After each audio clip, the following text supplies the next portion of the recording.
Okie dokie. Looks like a few more jumped on. Yeah, we've got 29 so far. So I'd say let's go ahead. All right. Well, welcome.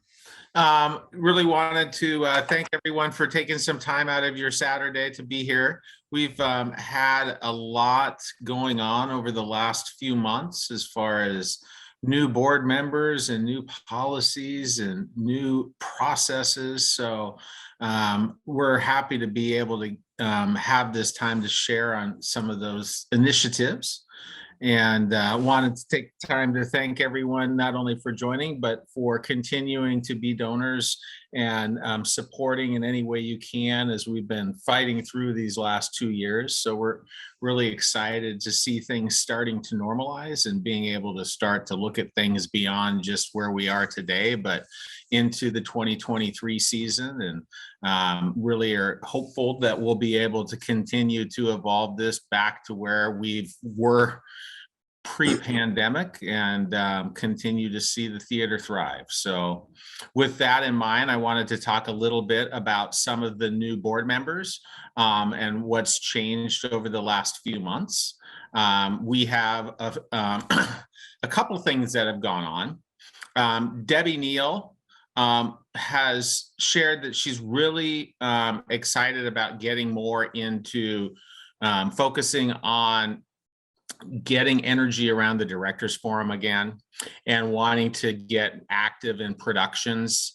And because of that, she's decided to resign from the board.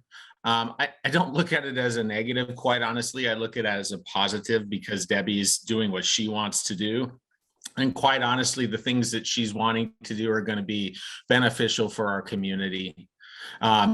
And at the same time, I'm excited to announce that we've appointed Juliet Valdez. We'll take a second to introduce Juliet, as well as the newly elected board members, Clyde Berry, Liz Santillan, who I'm not sure if she's on yet, but if she's not, we'll have her introduce herself when she does come, and Bruce Thompson. So to start off, Juliet, why don't you take a second to introduce yourself and maybe say a little bit about what brought you to the theater?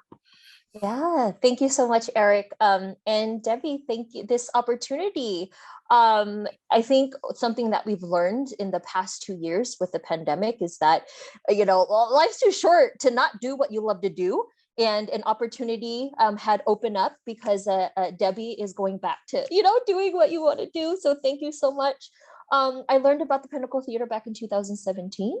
And I wanted to audition for a show, but I also had grad school. So I was unable to make that commitment. And then fast forward to now, one of my former coworkers and friends, Holly, one of the board members, introduced this opportunity for me.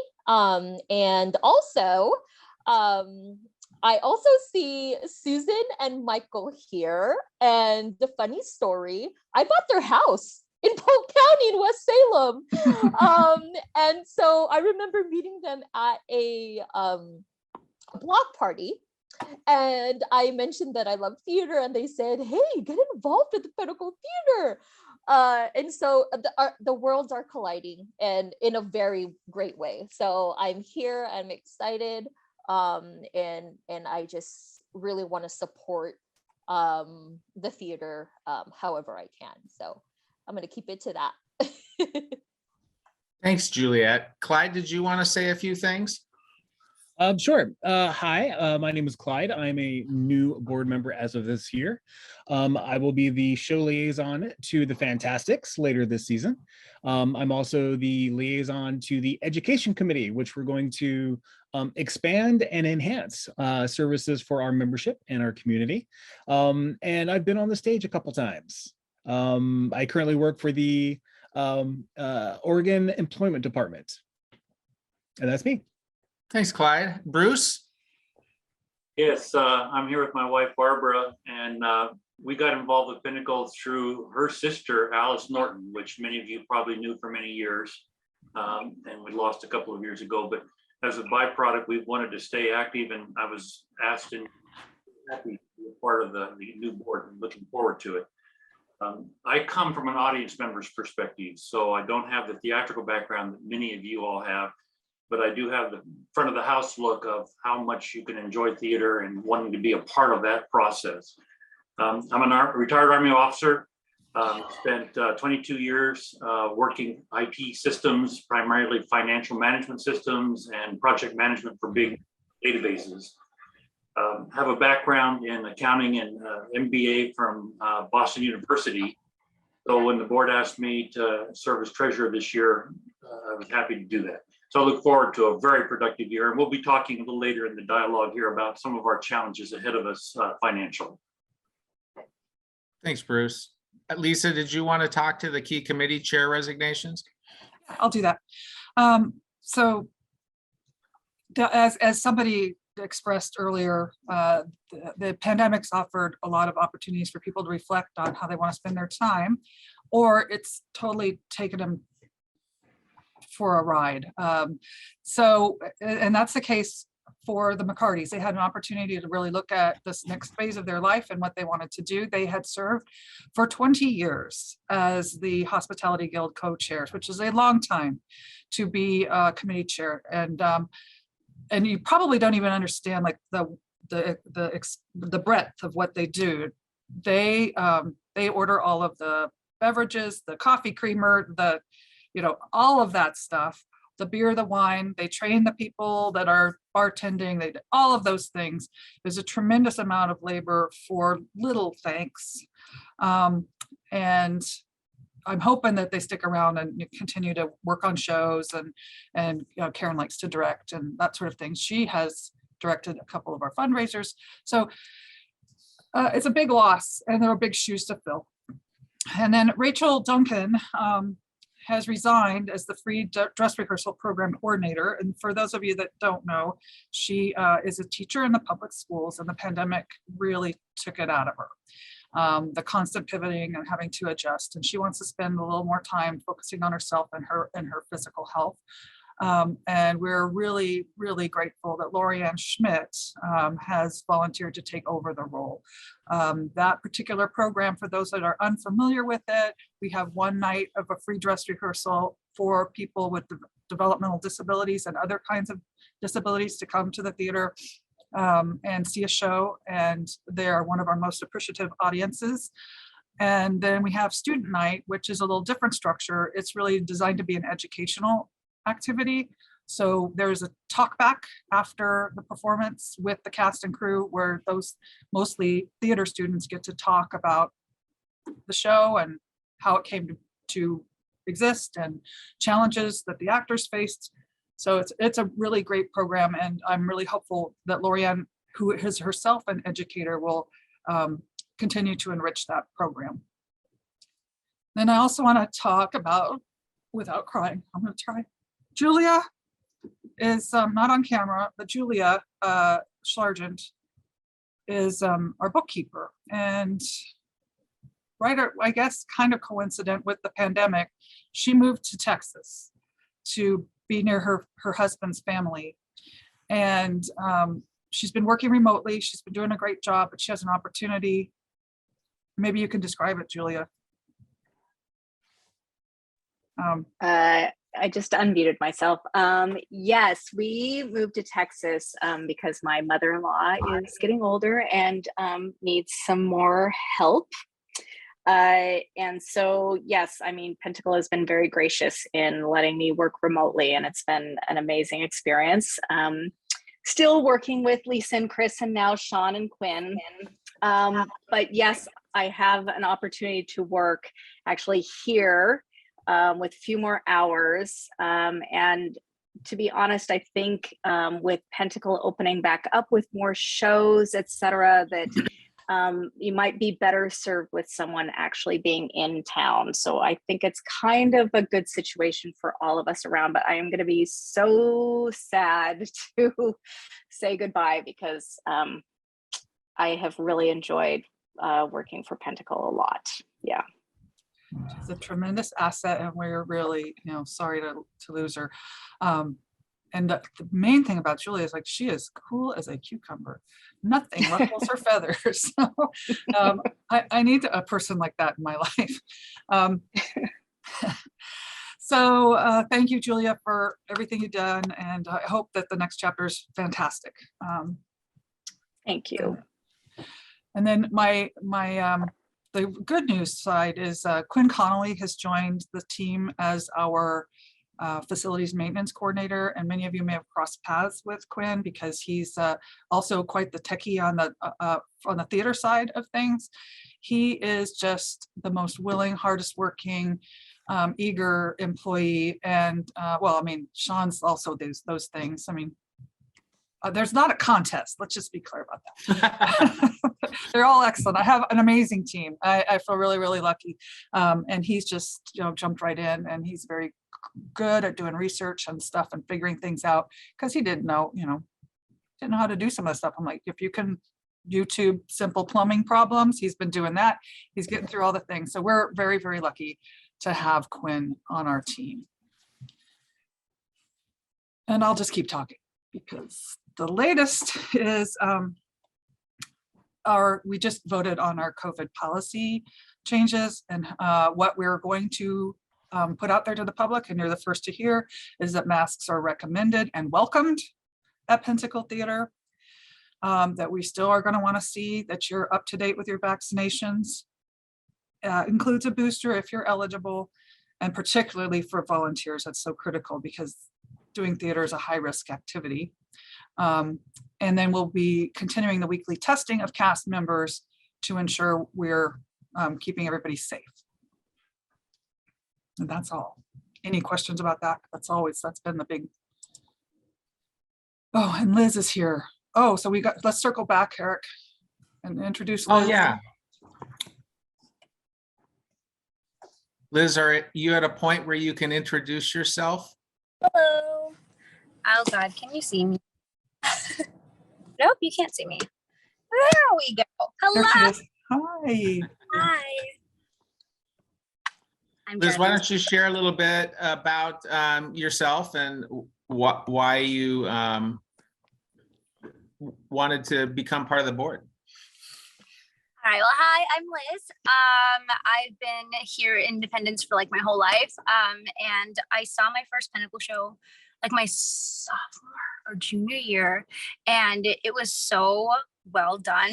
For like, I go to Keller Auditorium and stuff, and I'm like, wow, this is insane, like how well put together these shows are. And so I knew I'd want to stick around and do stuff, and I did do Cinderella with Pinnacle in 2019, and then Patrick was gracious enough to nominate me to be part of the board, and I'm so for it just because I would love to see good change, positive change, and I love that I can trust that my opinions will be like validated and stuff like that. Lisa's a really good, I appreciate you so much, Lisa, because you're willing to listen and learn, and you're such a good ally. And so I mean, I just love it here. So I'm having a fun time. Right. But sorry, I'm sweaty and stuff. I just got a dance in Portland, and so I'll be driving for about an hour and 10 minutes. But yeah. Be safe. Yeah, Thanks, of Liz. course. I'll listen. Bye. Kelly, did you have a question on the COVID policy? Yeah, I do. Thank you. I unmuted. You can hear me, yeah? Yeah. Okay, good. My concern is over the board's decision to require boosters if eligible. And I was on the It's a Wonderful Life crew, and I do not believe that was policy in 2021. So it was very concerning to me that the board changed the policy either at the end of 2021 or beginning of this year. I don't know when you guys made that decision, but it has affected us personally. Not only, it was very alarming, the email that Lisa sent out, and I felt so bad that our staff at Pinnacle was having to deal with this. But I do feel, I don't know what your guys's, I guess I'm asking what your justification is for doing it, first of all, and now what is your justification for keeping the booster? Because what I see, I have been at other theaters in the state of Oregon. There's even this year. I have been on Broadway in New York City. I have been in 3 different Caribbean countries in the last 8 months, very conservative with their COVID policies, and never, ever, anywhere is a booster required at that time. I don't know if they are today, but as of November, it was not required. And I feel that we are putting up a barrier to our audiences. You know, to have a vaccination and your double vaccination is one thing, but if I were to show up and I was 1 day behind, you know, then I feel that puts our staff having to be the booster police. And I think it is not a positive move. And it concerns me very much because we hear reports from friends who are parents of grown people who have been on our stage who were turned away because they didn't read an email or 3. And I do understand it's disheartening when people don't read our email communications, but again, then we become the police of I'd like to respond to that. emails, and you didn't get your booster and you were due 2 days ago, and why didn't you get it? And maybe they were sick, or maybe they couldn't get it, or maybe they had no one to drive them, or there's so many reasons. And I just, for me, and that's all I'm going to say, and I will let you talk. But those are my questions. Why are we continuing to have the booster? Yeah, so Go ahead. just to totally understand where you're coming from. The intent of the original communication was for individuals to be up to date. And so back in the fall, like in September, that would have meant 2 at that point in time. As those became eligible for boosters, our intent was that you would show that you were up to date, meaning you had your 2 and you're up to date with your booster as well. That's always been our intent. What we're trying to do is change the language. I'd also say that while I agree with what you're saying as far as the frustration, we get that. We also get the same type of concern, just as many of them, from individuals who are afraid of coming to the theater because we're not being diligent in the vaccinations. And we're trying to take a balanced approach to this. We recognize that the governor is looking at rescinding the emergency as of the end of the month. At the end of the month, we'll revisit it again. But it's something where we're trying to do this in a way where we're methodical about it. That's why we're starting with the masks being recommended and welcomed. And I think we'll continue to see how we can evolve it as we start to see things change. Lisa, did you have more you wanted to add there? Well, I was just going to say what you said, which is that we'll reassess what's going on for the audience when we are closer to opening our next show. And that, which is a ways off, and has not faded from my memory at all. I raise it all the time that we had 2 weeks without masks last year, and then Delta happened. So, you know, this is a very difficult thing to manage. And if you can see in the chat, we have patrons who said, you know, I am not comfortable coming So if people aren't boosted. And then you've got Sean and Tom. yes, Sean, did you have a comment? So I just wanted, I just wanted to add real quick, as somebody who has called 70 pages of our season ticket holders, you know, trying to gauge different responses. You know, we've got people who are frustrated that we even allow an option for testing as an entry, and they won't attend because we aren't requiring only vaccinations and masks. We've got such a varied response to it that I will say, you know, no matter what policy we really move forward with, I have friends that will be affected no matter which way we kind of go. And so, you know, having an option for the vaccine plus booster or the test it's two options that does open it up, you know, to get free testing, to get the things taken care of one way or another, unless you refuse to do both, which, you know, it's something that, like I said, even with requiring a test, we've had people that have not returned because of, they think that that is too relaxed. And then, you know, we've got people that are just waiting a year and they're playing it safe because they personally know that theater is a luxury, that they, you know, they won't risk themselves that way. It's a hard dance for everybody, but I just wanted to throw that in there as someone who's ticketing as well as talking to people on the phone daily about it. So.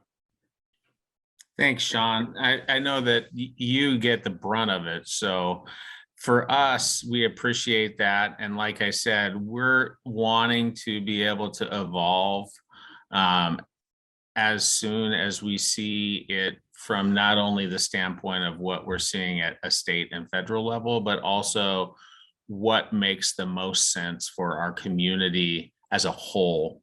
And that means we have to listen to everybody. Tom? Yeah, so thank you. What I'm hearing is that you're trying to do a balance, and that makes sense to me. I am concerned a little bit that the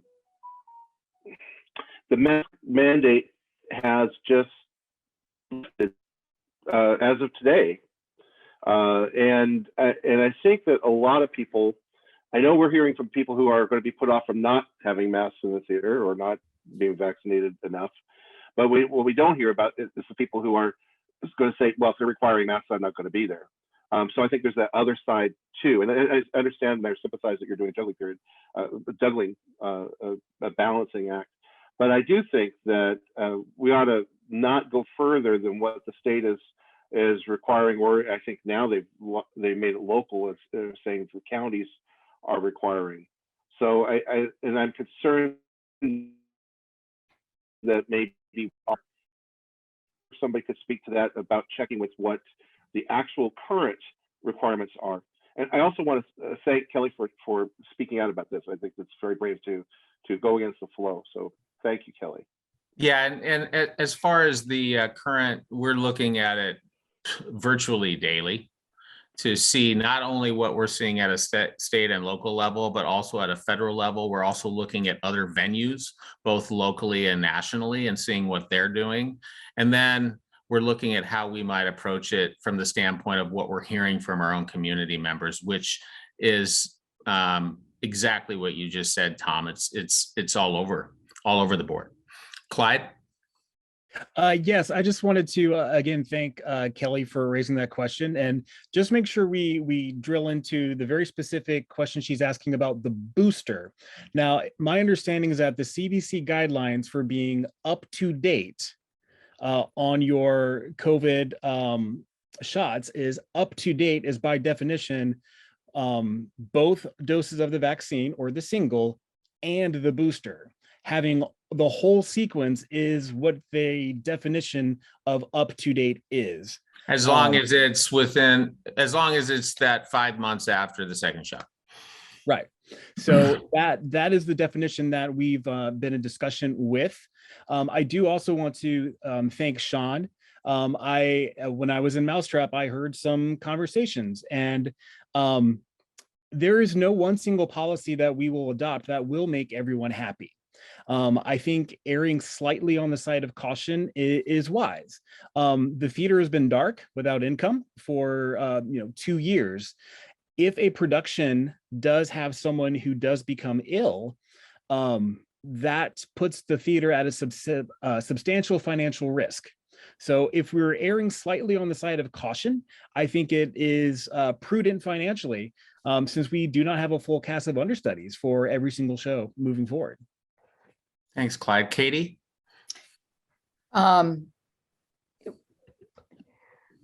My question really or my statement, I thank Kelly for bringing up the booster piece of it.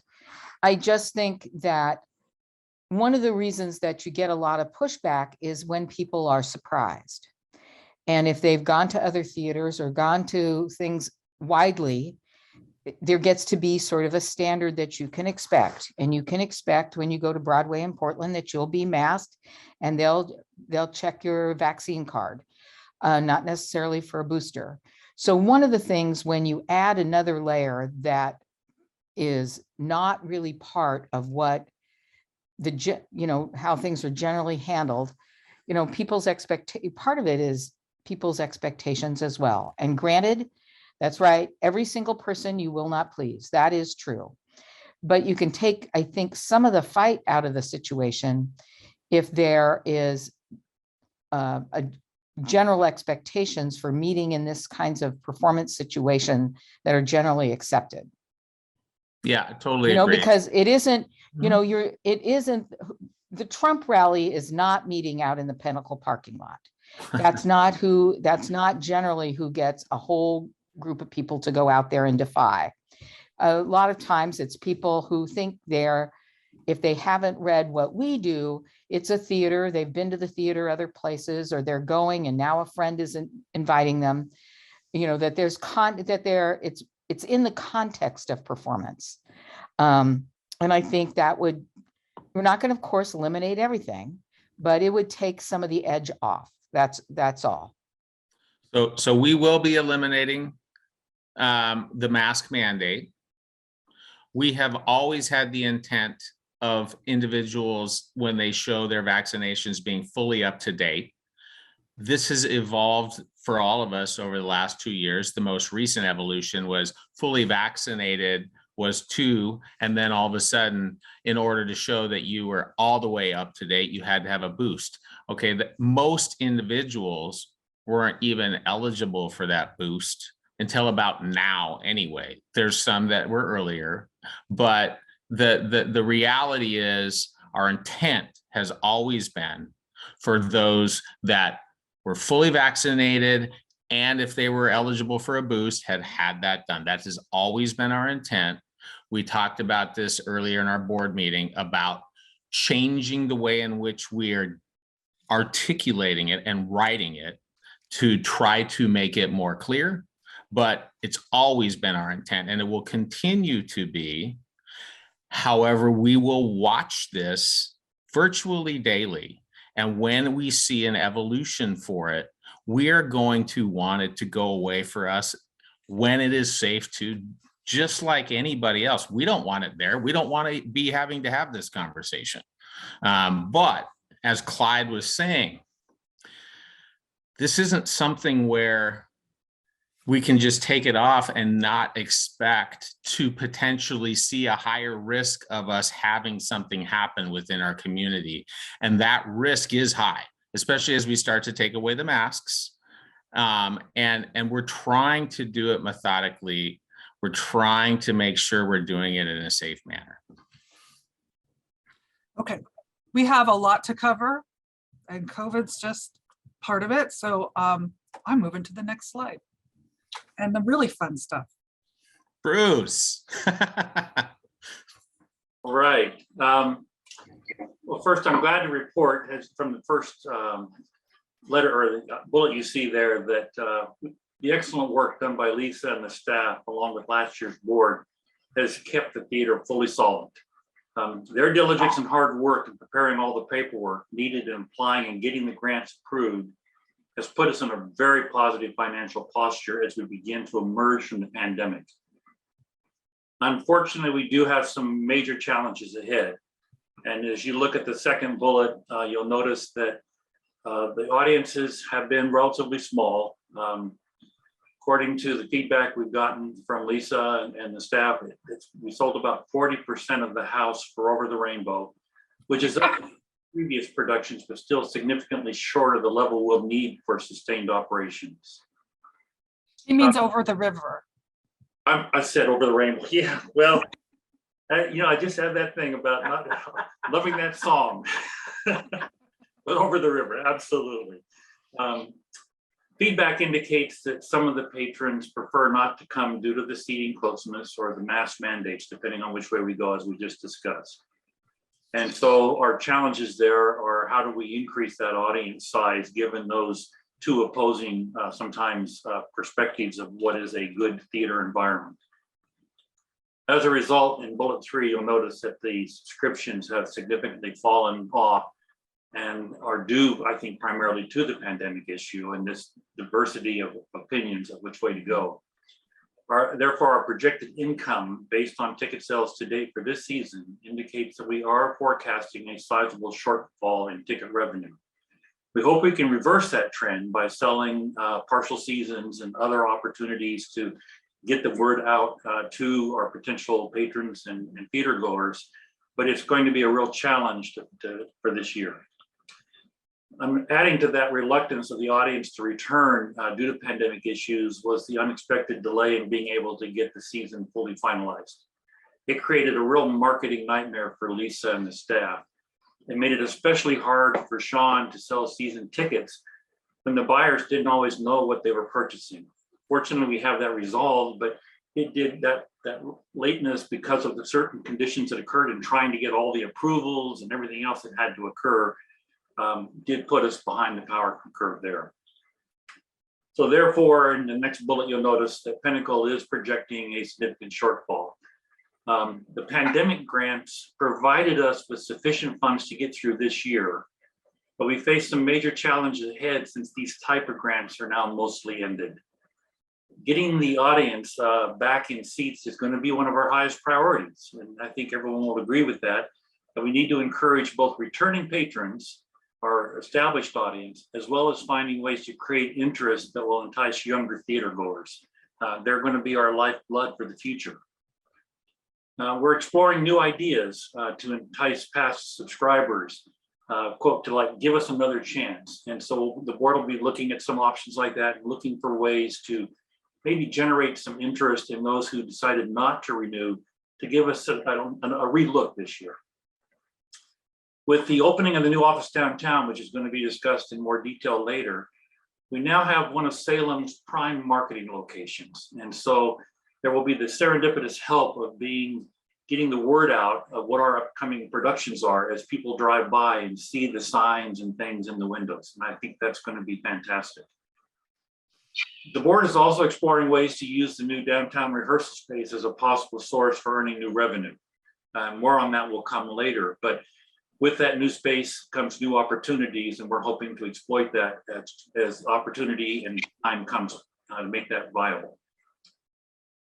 Although we have a projected operational loss for this year, I remain firmly optimistic that we can get back on a positive footing within the next 2 seasons. Of course, the only caveat here, as long as COVID doesn't give us another gotcha. Are there any questions that I can answer on behalf of the members?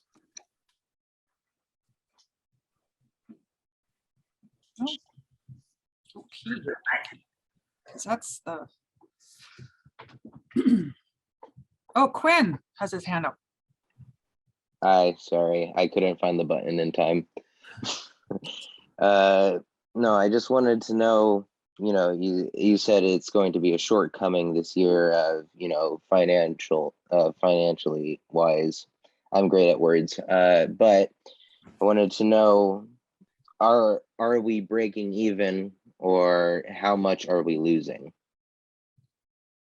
Well, there's 2 factors here. One is that with the grants in place, we have the money to get us through. But this year, with the new office being built and some other expenses that we didn't have previously, we're going to see a shortfall of about 20% of what our normal gain would be, or opportunity would be, potentially larger. There's a lot of unknowns yet.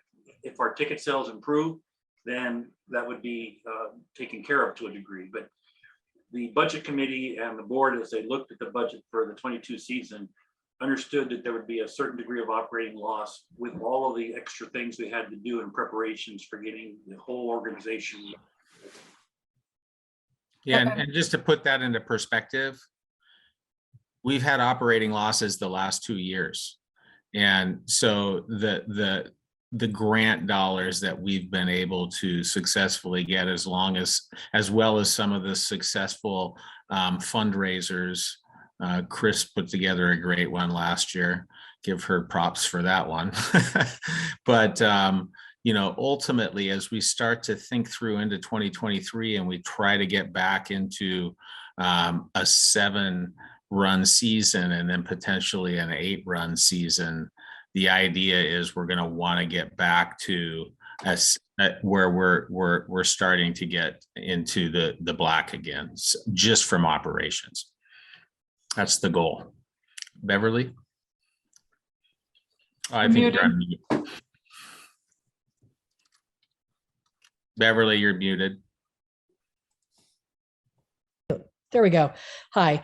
How does this compare to what other comparably sized theaters are going to as far as finances are concerned? That's part one of my question. And then part two of my question is, I have a large theater going family, and we've always gotten season tickets, but quite a few of my family members and extended family members are more hesitant right about now to continue with season ticket subscriptions because of the COVID situation. They're still loyal theater goers and are purchasing individual tickets to individual performances. So I'm hoping that we've kind of compared notes with other theaters that may be seeing the same kind of thing as far as for financial projection purposes. Yeah, when you look locally, that's a theme everywhere. Yeah, and just so you know, like next weekend, Sean and I are going through the American Association of Community Theaters Community Theater Management Conference, which is online. Yay! That's how we spend our weekends, and we'll be learning a lot there, and have, you know, and I spend a lot of time talking to other nonprofits. And I was just on a phone call Thursday morning with a bunch of venues in Oregon. Everybody's suffering, and their no-show rates are really high. Their concession sales are really low. So there's just suffering all around. And in recognition of that, there's actually a pool of $40 million sitting at the at Business Oregon that will be allocated to organizations like ours. And some of the, like Gallery Theater, wasn't eligible for the Shuttered Venue Operators Grant. So that's why they're extra desperate to get back on stage, because they didn't benefit from those additional sources of revenue. Well, and some of them just weren't as proactive in fundraising or grant writing either. Yeah, and then Quinn Connolly, who I was gushing about earlier, he's now on camera. If you can scroll around the gallery, say something, Quinn. Hello, it's me. I'm Quinn. I'm the facilities maintenance coordinator. Yay! Anyway, I just wanted you to see his face. If you see this guy walking around the theater, that's who he is. I can share that I had the opportunity last night to talk with the CEO of the Oregon Symphony and marketing, and they're suffering the same thing. It's both small and large organizations. They're anticipating about a 25% audience membership this year as the season's coming to an end, which is below where we are at the moment. But they're looking for the coming year in the 40 to 50%. So we're all going to be struggling to try to increase our audience participation by showing good faith, as we talked about during the COVID activities. But it's not just unique to us, it's everyone is going through this process. Thank you. Clyde, did you have a comment? I do, and thank you for that really great question. You know, most nonprofits, especially arts organizations like symphonies and ballets and things, and I've served on the boards of several, most of them almost always operate at a loss. Ticket costs do not remotely come close to covering expenses at all. So it's the grants and the donors that really, that money coming in is usually what keeps books in the black. So right now for 2 years, we've had expenses with no income, and out of caution, folks are keeping their money to cover their expenses at home. So right now with this mini season we have this year, the best thing that we can all do to support the theater is to come out and audition, to talk it up and let people know that we're open and we're doing things. And we know that folks have different comfort levels. This would include the talent that is auditioning and working on shows as well. There are cast and crew members who are still uncertain of coming back. So it's not just audience members that we are often short for right now. It's talent, because remember, they're volunteers, so they're not getting paid to be in our shows. And like everyone else, finances for every home have been affected by COVID. So this is an incredibly unique and weird situation that has only exacerbated the normal operation of any nonprofit. But the fact that we're open now and the fact that we're being as cautious as we can, I think sends a very strong message to our community and hopefully to all of you members that we want to do this right. We want to be clear. We want to be safe, and we want to take confident steps right now, even if they are smaller ones, knowing that things will slowly build back up to where they were. Liz, did you have some comments as well? Yes, just briefly. I wanted to also thank everyone for their really great questions. They're all very important for all of us to hear, obviously. I wanted to add to Bruce's comment about these shortfalls and everyone's responses that I personally have watched and do watch how much work Lisa and Sean and Quinn do, but specifically Lisa and now Sean on working on these grants and the kind of work that they have done to keep us alive over the last 2 years. Lisa's work has brought in $500,000 that others were not eligible for, as she said. I am so grateful for the work she did, that Chris Fletcher did, that everyone on the board is doing to keep Pinnacle alive. We're still there and we're coming back, and we're going to come back strong. I'm very grateful for everybody's talent and the new board members and all of the above from the COVID standpoint. And again, very quickly, I know we have a lot to cover. Our people are our product. I was the liaison, board liaison for Over the River or Over the Rainbow, however you want to call it. And I love this show so much. It was such a great group, but I had to remind everyone all the time, protect your health. Our volunteers are our product. And if we lose one person in a cast, we lose the whole show and we lose a whole run. So each person is responsible in a very unique way for their specific role and their specific part in keeping Pinnacle open. And that is guarding their health very carefully. So the mask recommended and welcome is hard on, masks are hard on everybody. Everybody hates it, but you are our product. Every one of you are the reason we're still here. So I will leave it at that. And thank you all for, oh, there I am. Oh boy, am I supposed to? You're keep still going? up, Liz, so you can Okay. go on into the office. So here you go. So that, because Lisa knows me, she put that up to get me to shut up and move on. She's keeping up. Yeah, the office project. I will also try to keep this as brief as possible, but I want everyone to kind of understand why it's taken so long, why it's been so complicated, and where we are.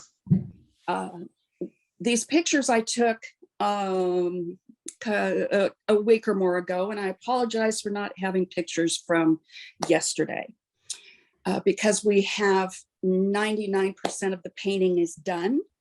All of the doors are in, the trim is in. We still have a bit to finish. Our flooring, we think, is going to be delivered either tomorrow or Monday. Bruce and Barbara Thompson are heroes. They worked their rear ends off a few days ago, really helping paint. And Scott Ramp and Laura Datos, heroes for helping remove nasty window film and cleaning dusty cement floors and working around plumbing issues, and how Tony Zandel, oh my God, Tony's the best. So where we stand is flooring, if it arrives tomorrow or Monday, will hopefully start going in next week. We are going to have a paint and cleaning party tomorrow. So anyone who is available and would like to join us would be so welcomed. There's a lot to do. There's some trim. Lisa's office needs to be painted.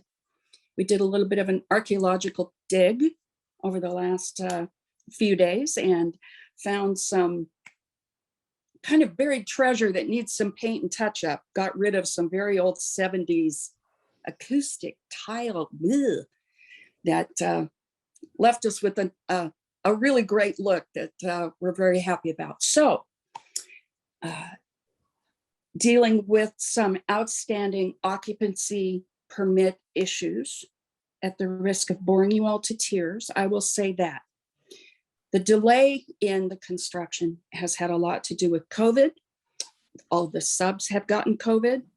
Many of them were not or would not vaccinate or wouldn't mask. So they all got sick at one time or another. That affected us.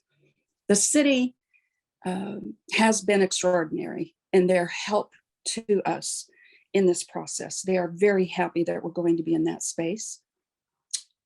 They have helped us with an urban renewal grant, which is helping us offset a big portion of our construction costs. Our construction costs have increased dramatically with the inflation and supply side problems. So there are some HVAC issues that will make each of you slam your head in a door if I try to explain it. But there are HVAC and sprinkler system issues that have to be addressed that are going to take time. There is one specific part that may be here in 6 weeks and it may be here in 6 months. And that one small part for the HVAC system is going to make us have to apply for recurring temporary occupancy permits. So the COVID and pandemic complications have been a real burden and have held us up. So Liz, Ed wants to know what time the work party is tomorrow, and I bet everybody wants to know what they're looking at in these pictures. What rooms? That we will do right now. Tomorrow, I'm going to try to be there by noon, and I think Barbara, you and Bruce are going to be there around 1. So anytime between 12 and 1 should be great. There will be painting and cleaning. So yeah. Oh, that's bad. My hair looks like that all the time now. Ooh, okay. It's not pretty. I have construction face now. Okay, pictures. Going clockwise, the top picture that Lisa is highlighting right now is our reception area and the reception desk that was built by Chris Benham. This week, the granite top will be arriving. The painting is 99% done. So the wall color is much prettier. You can see test swatches there from these pictures. The picture to the right of that, this picture is what is now the new conference room. The door that is open will be Lisa's office, and that is the corner of Ferry and Liberty, the busy, busy traffic corner.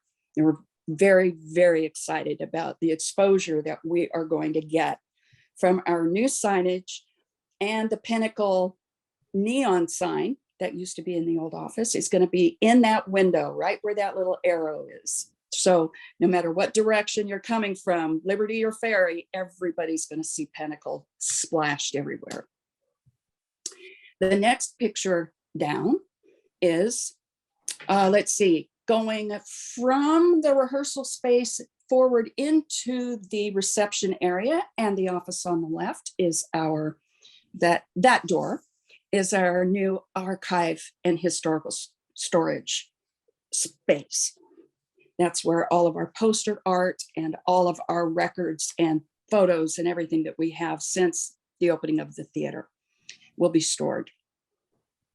The next picture, what a beautiful picture. That's the only one I had, and I apologize publicly to everybody. Oh my gosh. They don't want us putting the ceiling tiles back up because they have to get to the HVAC and the sprinkler system. So it does kind of look like a war zone in there. But this is a view of our rehearsal space, and it is going to be amazing. It's 30 by 35 feet with no pillars in the middle. The painting is done and the plumbing is in. The flooring will go in hopefully next week, and we're going to be very close to being done with it. This space in particular, that Bruce referred to earlier, and you can see in the next picture, Lisa, if you point at the next picture up, the 9 o'clock, yes, you see the two doors on the right-hand side. Those two doors are direct entry from Ferry Street into the rehearsal space. This is giving us a wonderful opportunity to use that space when it's not being used for rehearsals, which typically is Friday, Saturday nights. But just we're going to leave that open. But the possibility exists there that we can use this rehearsal space for a small black box performance space for small shows that might not generate the kind of revenue that we could put on the season for the larger theater space, but that give our directors and our actors and our other talent the ability to come in and do a weekend or a 2 weekend, a Friday or Saturday night, talent show, readings, 1 or 2 person shows. We are working through, and there will be a committee established to help drive the conversation about how the process will work with getting those shows in, or how that will work. I don't know how that's going to go yet, but the possibility is there. And part of our survival also will depend on getting butts in seats. And this space is going to allow us to do that and can dramatically impact our revenue. Calculations that I did were that if we did a Friday, Saturday night performance for 2 weekends, would pay the entire month's rent at $20 a seat. So there is a lot of potential there, and more so for talent. Very excited that more people will have the opportunity to do something on a smaller stage. And with the closing of the Verona, we have another opportunity. All the free parking in the world upstairs, 5 stories of it. Great restroom access, ADA restrooms, a really good HVAC system, and a dinner downtown and a show. So there's some really good marketing opportunities there as well. And I just have to get in my thanks and kudos to Liz, because as you might have read in the comments in the chat, when this opportunity became available, I was like, okay, I can't do this job and that. I need somebody to help. And she's literally been in charge, done all the legwork, done everything. And I even said, like, I don't even want to think about the paint colors. I don't want to think about any of it because I got enough to do over here. And she and Tony work really well together. And we didn't talk about that, the history display. Get it. Yep, that's next. This is so great. You want me to go ahead, or do you want to talk about that? You do it. You do it. Okay. We have a space in the new offices for a historical display, a museum display. And Tony has just taken, and Sherry Ulmer, obviously, the history committee is Tony, Sherry, and I. They're doing the background. I'm doing the make it happen part, throwing in some ideas, but I'm the make it happen girl. So it's very exciting. It's going to be open to the public right off the lobby of the reception area. A beautiful room. And Tony the space will be featuring right now how the theater was formed. And we'll cover the 50s, 60s, and maybe a little bit into the 70s with a little homage to pandemic. But it's going to be a beautiful, beautiful display space that will be open to the public. We have our sign design done for the exterior of the building. For those who don't recall, it used to be a beauty salon and was a very contentious kind of location. And now we're bringing some beautiful Pinnacle history for the public to see, and some bright video monitors in the window with circulating poster art. That's going to be really, really lovely.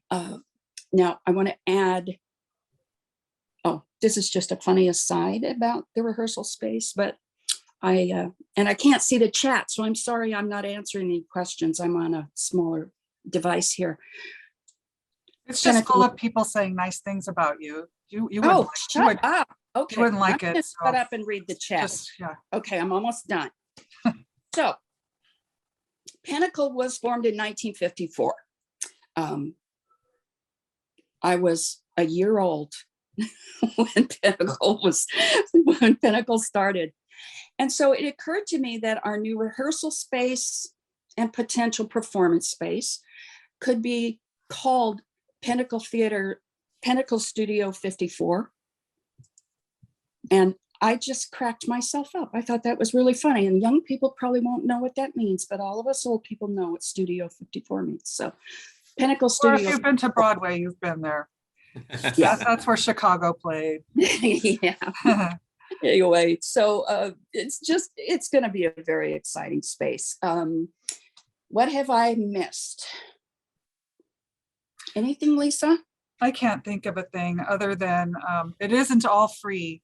Do not try to park in the reserved spots because people pay for right. permits and you'll get a ticket and then you'll be really mad at Liz. But Yeah, I did sign up for my own parking permit, so gotta I have could permits, actually so. work down there. Let's see what else. Yeah, there is three hours of parking there, so yeah, we can get a lot done. If anybody wants to come down and help tomorrow, it would be amazing. And I'll buy pizza. I'll figure it out. Just come and help me get rid of drywall dust and clean it up.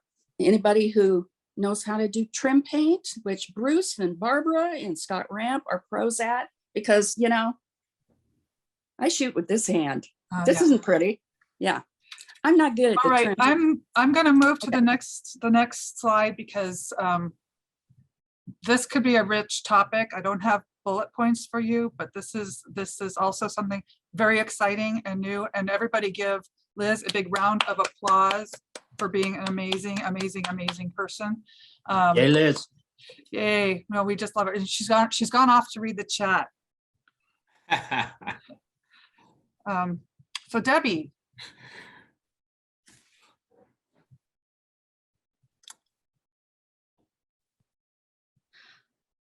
Okay, yes, Directors Forum. I don't have a lot of detail at this point, but let me just explain what we're working on. The Directors Forum is actually a way, and years ago, we had a Directors Forum, and then it kind of dissolved and disappeared. And so I'm really working with some people to try to get the Directors Forum back together and functioning. What it is, just generally, is a way for Pinnacle directors, a venue for them to collaborate and network and help each other with all of the issues involved with directing. I'm right now just working with a couple of people so that we can develop some preliminary procedures on getting this going. We will be scheduling a meeting sometime probably in the next 2 or 3 weeks that will be open, or that we're going to invite all the qualified directors to. And actually, even if directors, people who want to direct or want to become directors of Pinnacle. So watch for that date, and an email will go out to qualified directors. So if you're on that list, you should get an email about that. If you are not on the qualified directors list but are interested in directing or becoming part of the directors forum, please let me know or watch the Pinnacle website. We'll try to put a notice up there. And I'm very excited about getting this going again. And I've had very good response when I've talked to people about it and its value. So that's all I have to say at the moment. Any questions? So the question in the chat, Tom Roush wants to know, will it also nurture new directors? Yes, yes.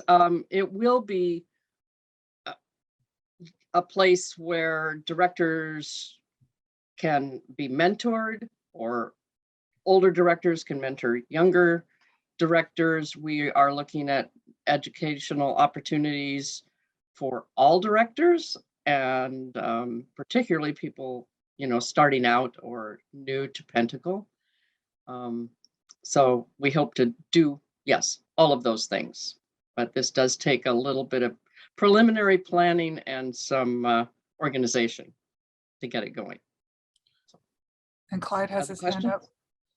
up. Yeah, Debbie actually Clyde. already kind of said it for me, but the education committee will be expanding, and our goal is to partner with the Directors Forum for opportunities where our veterans can offer little weekend workshops to help folks sharpen their skill set or add more tools into their directorial tool belt. We've been talking to a lot of folks in the membership and in the community about ideas and things that we want to do, but a lot of them aren't going to be in place in the 2023 season, because like Debbie said, we want to create the procedures. We want to make sure that we're taking, you know, confident steps with lots of feedback to make sure that what we're doing is in line with our mission and vision and values as members. And by the way, if you have not paid your membership dues yet for this year, now is a great time, since you're already on your computer, to go ahead and go to the website and renew those dues, and maybe add $5 more, you know, Pentacle 5 for a donation. Nice plug, Clyde. Subtle. It was subtle. That's usually me. Okay, any, yay. So this sounds like it's very well received. That's awesome. Yeah.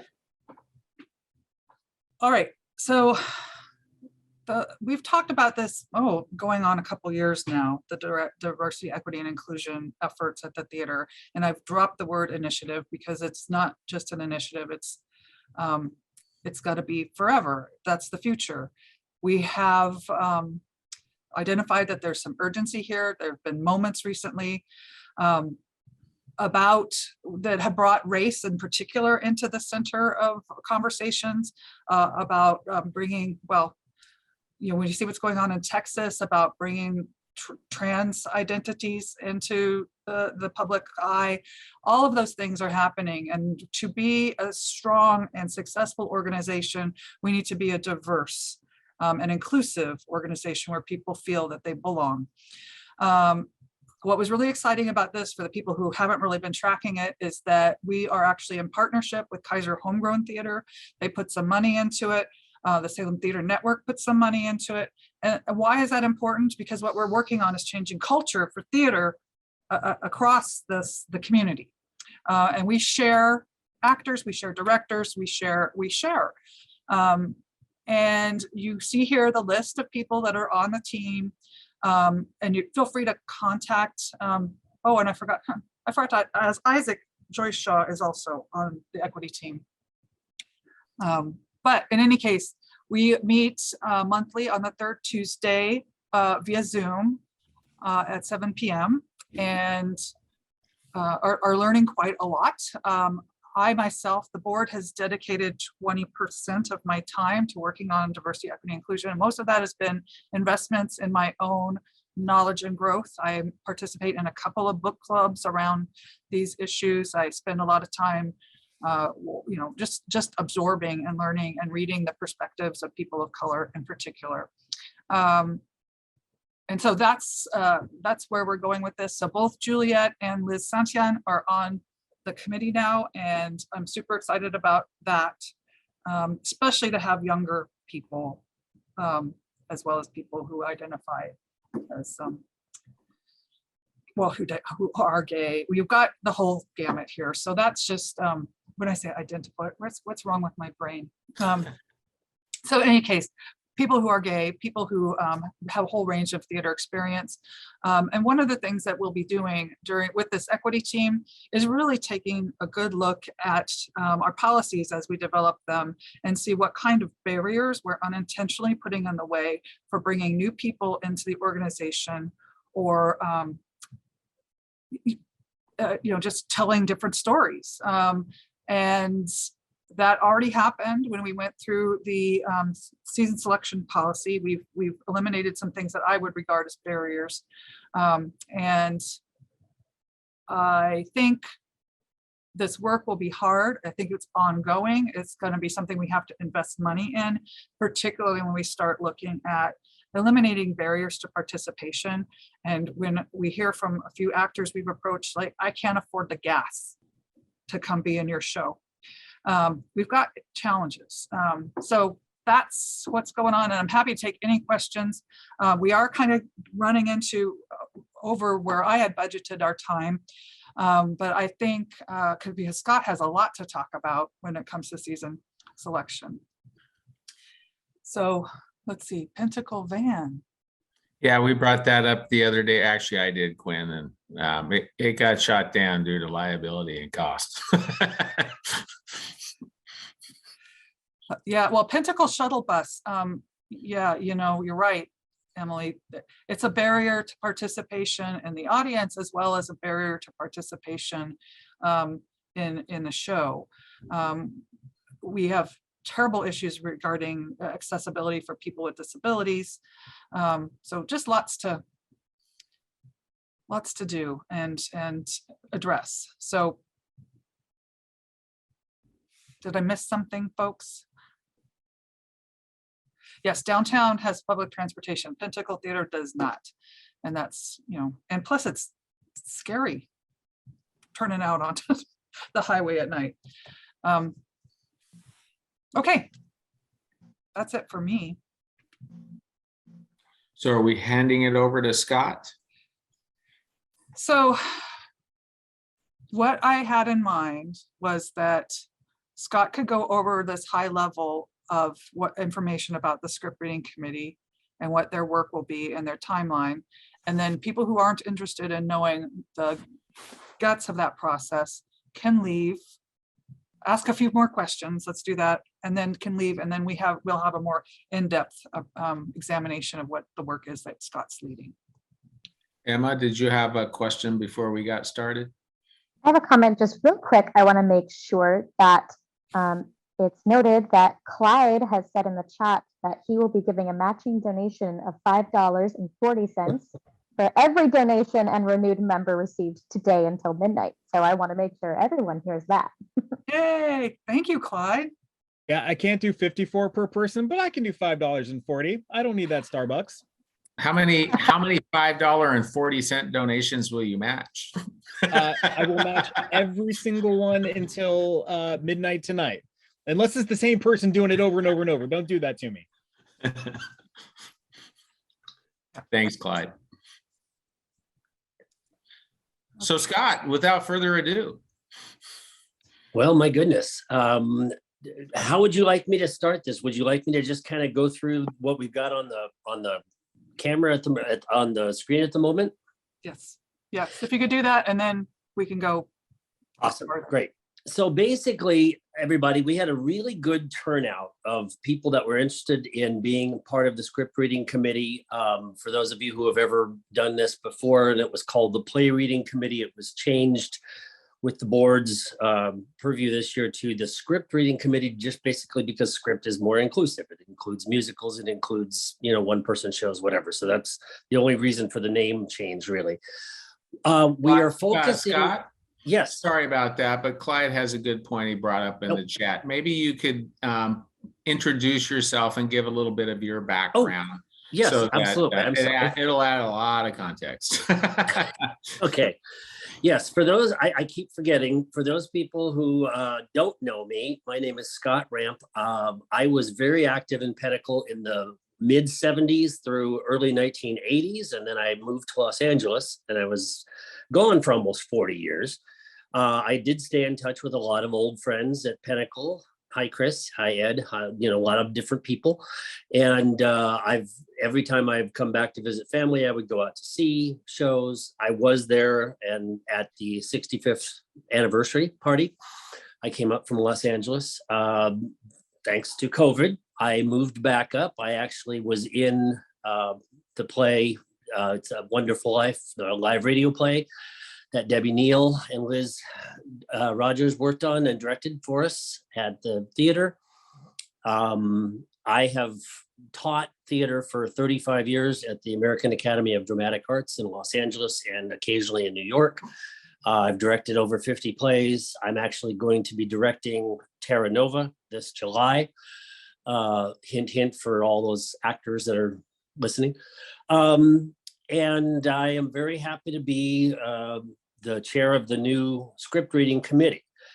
What we're trying to do is focus on more transparency in the process itself, because there have been times in the past, as I'm sure we all know, where the committee itself has kind of gotten together, formulated a warm list, and then it goes into a hot list, and then it gets to the board. And there's always, you know, and there always will be the potential for hurt feelings or something of that nature, but I'm trying really hard to not have that happen. So one of the things that we're doing is we're going to reach, this is kind of a little out of order from what you're seeing here, but I want to reach out to all of you qualified directors, and maybe something Clyde said might change the way I'm thinking about this, but the directors forum might, if it's up and running by that time and doing stuff, perhaps if you are an interested director, but not yet a qualified director,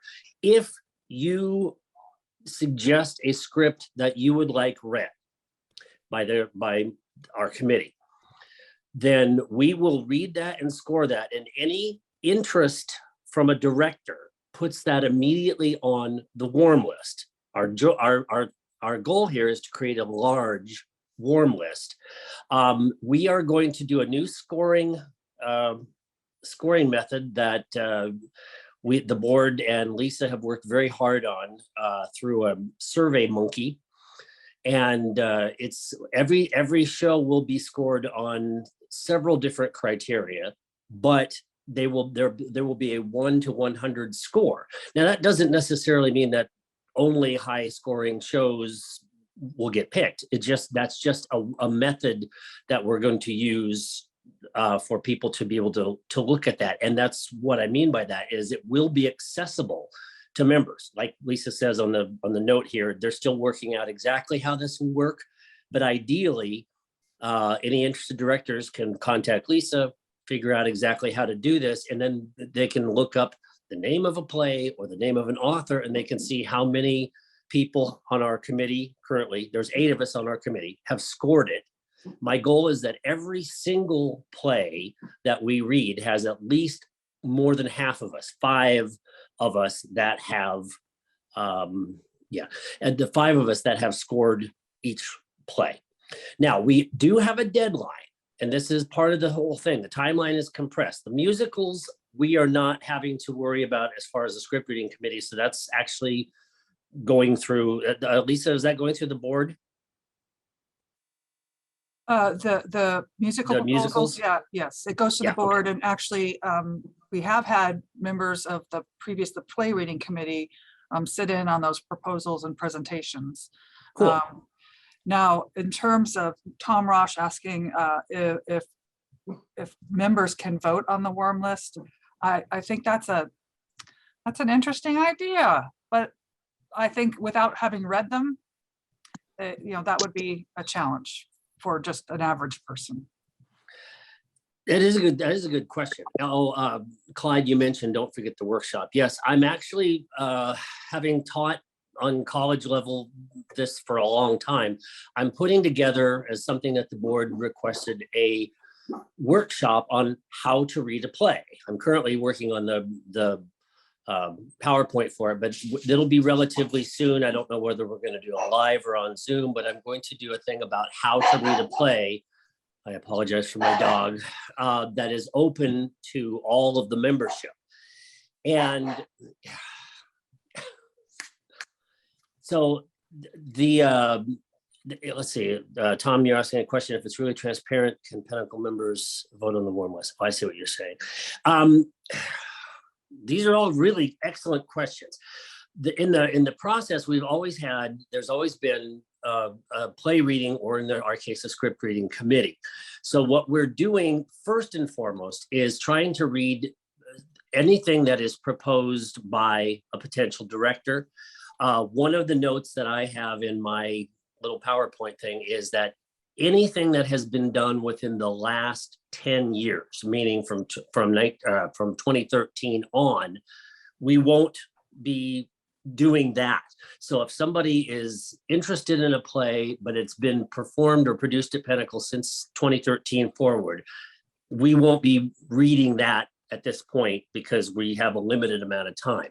What we're doing is giving April 30th the date from which people can propose that we read scripts, and that we already have a lot going, and we only have our second meeting tomorrow.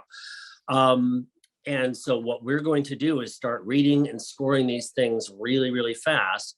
Anybody that is considered to be and Lisa, correct me if I'm saying this wrong or whatever, a director of potential interest, whether or not they are a qualified director on that list? So that's a really good question. Our qualifications of a director policy needs revamping, just like the season selection policy needed one. So again, there's some barriers to equitable inclusion, all kinds of things. So, and as you can tell, yes, and to answer your question, Robert, yes, you're going to know. Yes, I'm going to introduce the committee too. Yes. Oh, but in any case, we have actually set aside some of our qualifications of a director recently because just getting directors has been a challenge, and that tells you something, right? The other question out there, I just wanted to note that while the public might have an interest in weighing in on scripts, the fiduciary responsibility to select a season belongs to the board. And so it can't really be done like on a popularity vote. And Robert, you asked, can we know who's on the committee? And yes, I'm going to name my committee right there. Well, there you go. That is who is on the committee at this moment. And yes, you will be able to contact me or Lisa directly. And if somebody contacts they contact Lisa, she'll send it to me. If they contact me, it goes right in, and I will make sure that everybody gets return email saying, yes, I got it, and you are now on the warm list. The principle to this, everybody, is that by the time we get, there's a calendar here that the board had to put together quite carefully because we're in a compressed time frame. 2023 is completely different than previous years, and it's actually different than going forward. There's a whole other committee working on that. But what we're trying to do is get back to a seven production season. And what we want to do is however many musicals are chosen, then that obviously subtract that, and that gives us how many plays we're trying to fit into that 7 production slot. What we are trying to do is make sure that the warm list is accessible to people who are interested in possibly directing. That doesn't mean they necessarily get a vote on the warm list. And quite honestly, a lot of things are going to go on the warm list. And then the board will also meet. I'm not sure, I don't have the calendar and the date in front of me right at the moment, but the board will meet with the script reading committee to also determine the hot list. And by that point, the directors that are interested should have already filled out, Lisa, it's paperwork or something with you, right? The intent to direct? No, not so far. There will be before the proposals are due.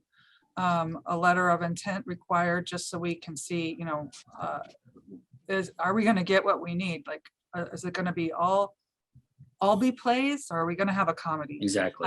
So we just need to make sure that we're gonna get what we need to make a well-rounded season. What we're trying to do is reach out to everybody ahead of time and say, what are you interested in proposing? So that we're not just randomly picking scripts that we think, meaning the committee, we like, and then fighting for directors. No, we actually want directors that have good ideas and things that they would be interested in producing come up. My ideal, and I'm, you know, it's still an ideal, but I'm hoping that by the time we get to season selection, every play that gets selected, and that's obviously the executive committee choosing that from the hot list that the SRC gives them, has got a director attached.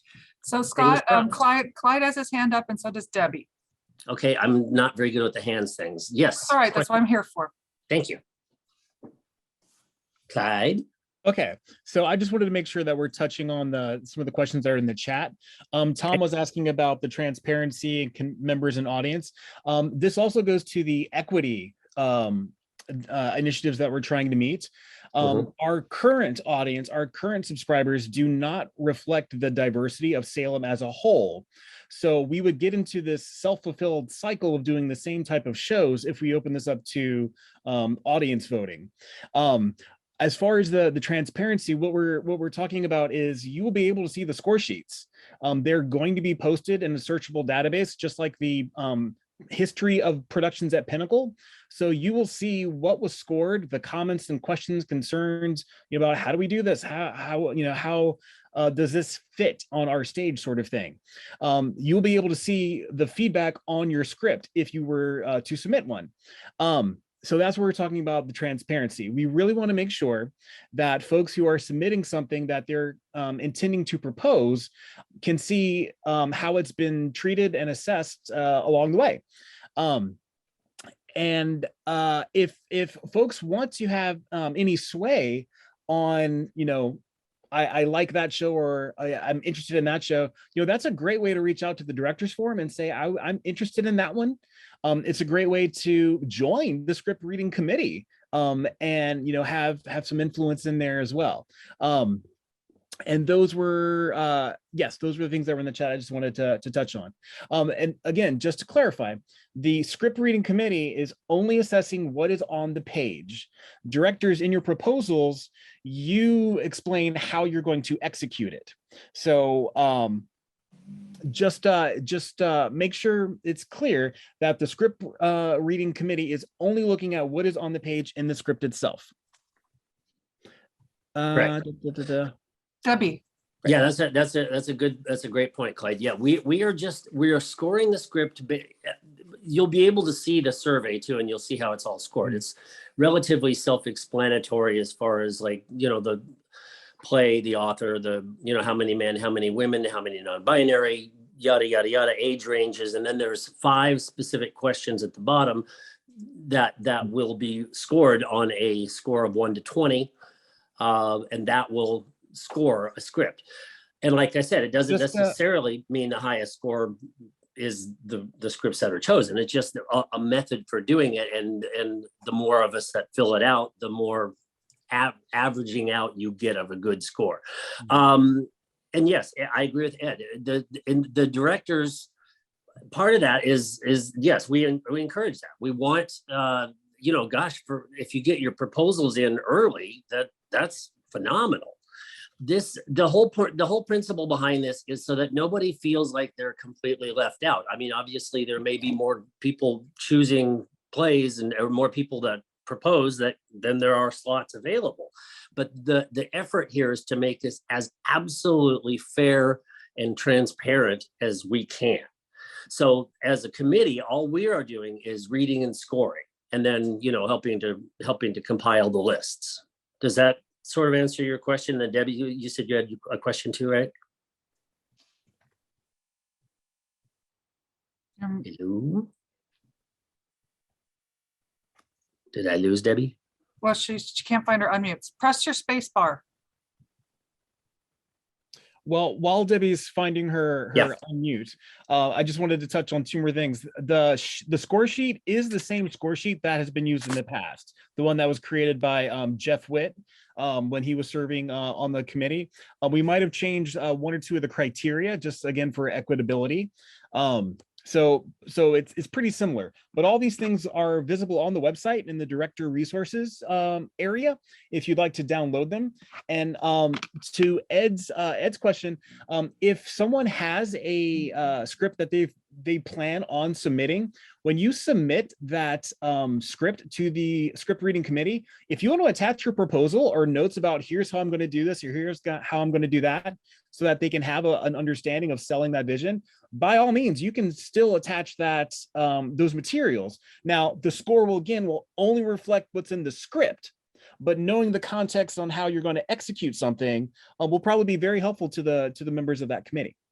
And it will automatically, because you're an institute director, will automatically go on the warm list. There is nobody, our committee is not, there's not a single person that's going to go, no, I don't want to do that. Boom, it's pushed off. That's not going to happen. So Debbie is here and Emma Okay. also has her hand up. And if people want me to scroll through this evaluation form, I can do that. Just let me Okay. know. Oh, yeah. And by the way, just really quick before you go to Debbie, what Clyde was saying is that it is the same form. The difference is that basically now it's in SurveyMonkey, which means that it's going to be an accessible database that can be on an Excel spreadsheet or something like that, that year after year after year, further committees every year can add new plays to, so that every single year a new committee doesn't have to read the same plays over and over and over. And then eventually it will expand outward and have a very large, database. I'm sorry, go ahead. Okay, I was just going to make a comment because something came up about qualified directors. Yeah. And one of my objectives for Directors Forum is for us to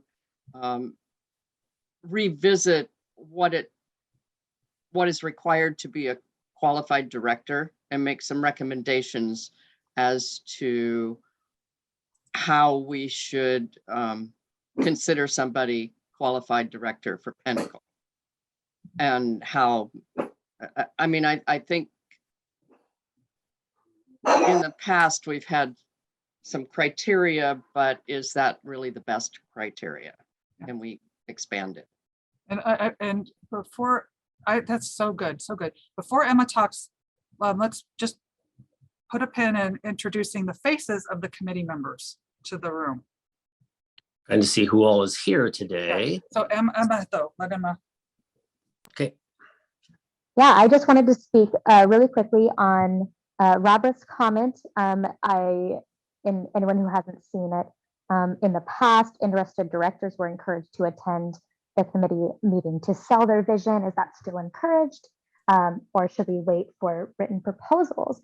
And what I wanted to comment on is that the goal in this process is to kind of eliminate the need to sell it to the committee, because the goal is the committee is scoring plays, but they are not vetoing plays. They are not taking plays off. So if you are interested, you don't have to sell it to them anymore anyway. So like Clyde was saying, you can totally include that in a write-up or something if you wanted to, or you could totally present it to the committee, but there's less of a need to, because it'll make it onto the list anyway.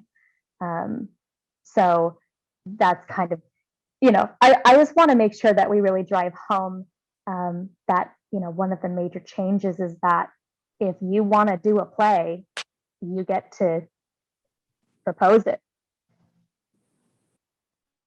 Okay. Correct. So I know Laura was here. Or you want We've to got several people here. Zach is here. Yeah. So So let's do them one at a time, put them on camera. Okay. Hey, Laura Zach. Davis, Oh, I'm sorry. Go ahead, Laura. there she is. Say hello so that your picture pops up. There you go. There's Laura. Hi, Laura. Thanks for your service. And then we've got Sherry Collins. I'm kind of doing interesting. So they won't see you necessarily unless you take your you speak or make a sound, the way this whole thing works. There's so many. But then I have to turn off the mute. Yeah, there she is. And her beautiful smile. Hey, Cher. And then let's see, we got Zach Dufault. Zach Defoe is here. Hi, everyone. Hey, Hello. and you'll hello. remember him from Over the River or the Rainbow. Oh, and I Over one saw of those things. Jamie Breckenridge. Are you Yeah. here? Jamie? You probably can't see me. I'm at the Dallas Fort Worth Airport on my way back. Okay, we see you. No, we do see you. Nice And mask. Rachel McMillan Pratt is there too. Hello. Hey, There's Rachel. Rachel. New volunteer. We love it. Barbara is at a baby shower at the moment, so she is not here. And Michael. Michael is not on right at the moment, but that was pretty much everybody else on there.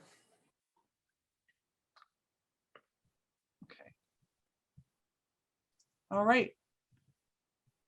So I'm trying to follow the proposed black box place. Yes, we don't have a process yet, and it's going to be a while because we have a lot to do. This is for our main stage. Yes, and that is a good question, though. Let's see, who had the question about the black box? Oh, Tom.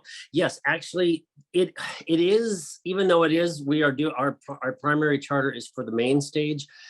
When we are looking at this list, and there will be quite a few things on that warm list, there's nothing that says that we can't give some of those names to the board when it comes closer for possible black box productions. We just don't know how that's going to go yet, but that's definitely something that we as a committee mentioned in our first meeting. We talked about that, the idea of the black box, because we think that's a phenomenal idea.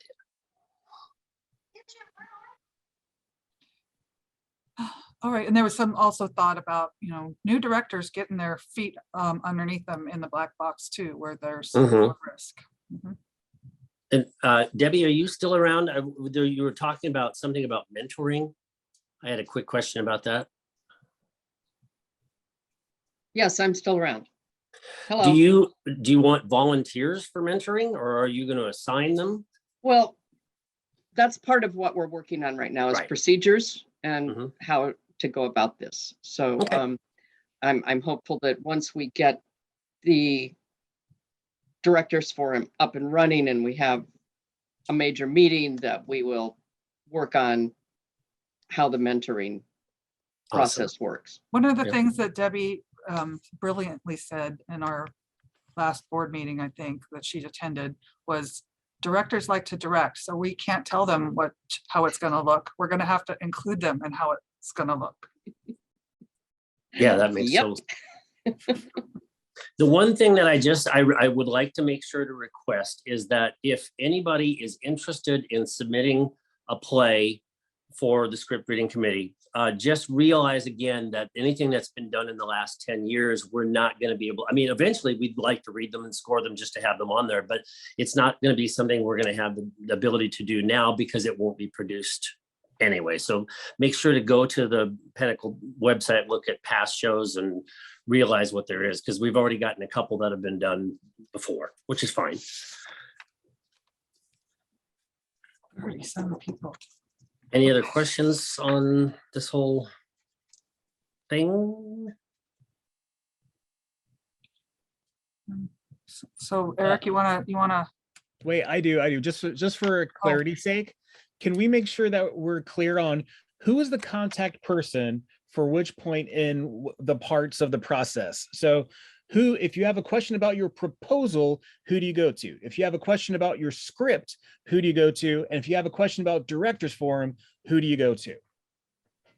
So easy. If you're proposing, you can talk to me and to Chris Benham, because we're the two people that are to help you develop your budget and make sure you're filling out the right paperwork.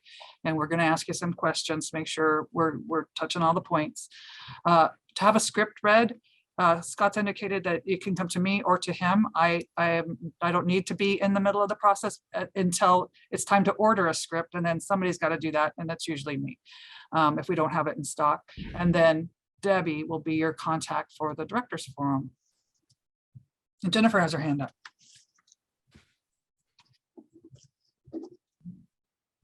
Yeah, I just wanted to ask, because in the past, qualifications to be a director depended on your experience at Pentacle and your experience as an AD at Pentacle, along with everything else you can possibly do.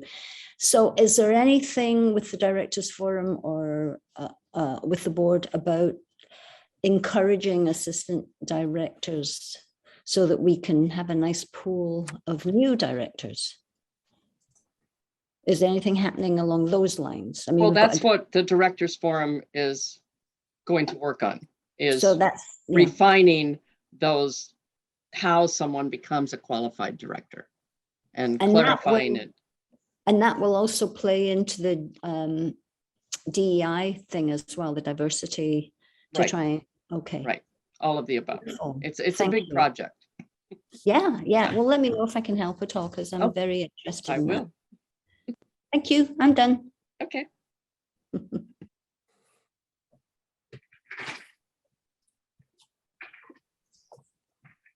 Any other questions? Basically, everybody, just the thing to keep in mind is the April 30th timeline, because we are in a compressed time frame. So if you even have a remote interest in possibly directing a show for 2023, please get in touch with me and give me the name of the show, and we'll make sure that if we have it, and we'll start, all of us will start reading it. If we don't have it, Lisa will order it, and then we will start reading and putting that into the system. But we want to make sure that we have all things proposed by April 30th. They don't have to be, you don't have to do an official proposal with the board and all that stuff yet. This is just for the script reading committee. And Jennifer, is your hand still up? Okay. Clyde? Nope. it's not. Yes. I just wanted to make sure that folks know about the opportunity that Scott's going to have the workshop on reading scripts and diving in deep to those. And you're directing Terra Nova, which is a really, really guy-heavy show. And Yes. we have a show right now as well that also needs one more guy in a pretty good role as well. Zach Duval.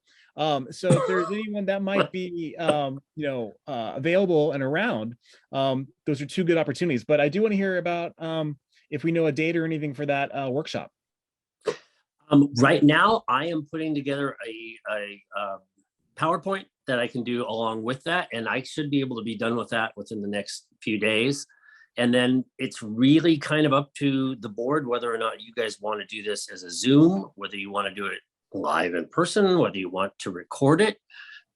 I'm very wide open. And basically, for those of you that are still hanging around, it's sort of like a theater criticism thing. It's basically how to read a play so that you're getting the full value out of it. And I know it seems maybe redundant to some of us, but it's something I've taught for a lot of years. I think I think it'll open up some interesting lines of questioning.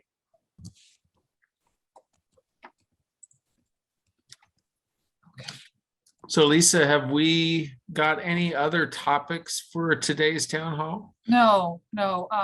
I just realized, like, I did not write down the names of everybody who was here, and this is one of the best turnouts we've had in a long time for one of these events, which tells me, yay, people are getting their theater juices going again.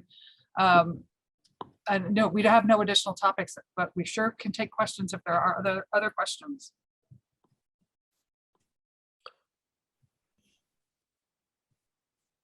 I noticed Tom asked, how will we find out when the workshop will happen? As soon as I tell Lisa that I'm ready, I guess it'll be up to her and the board to figure out when and where, right?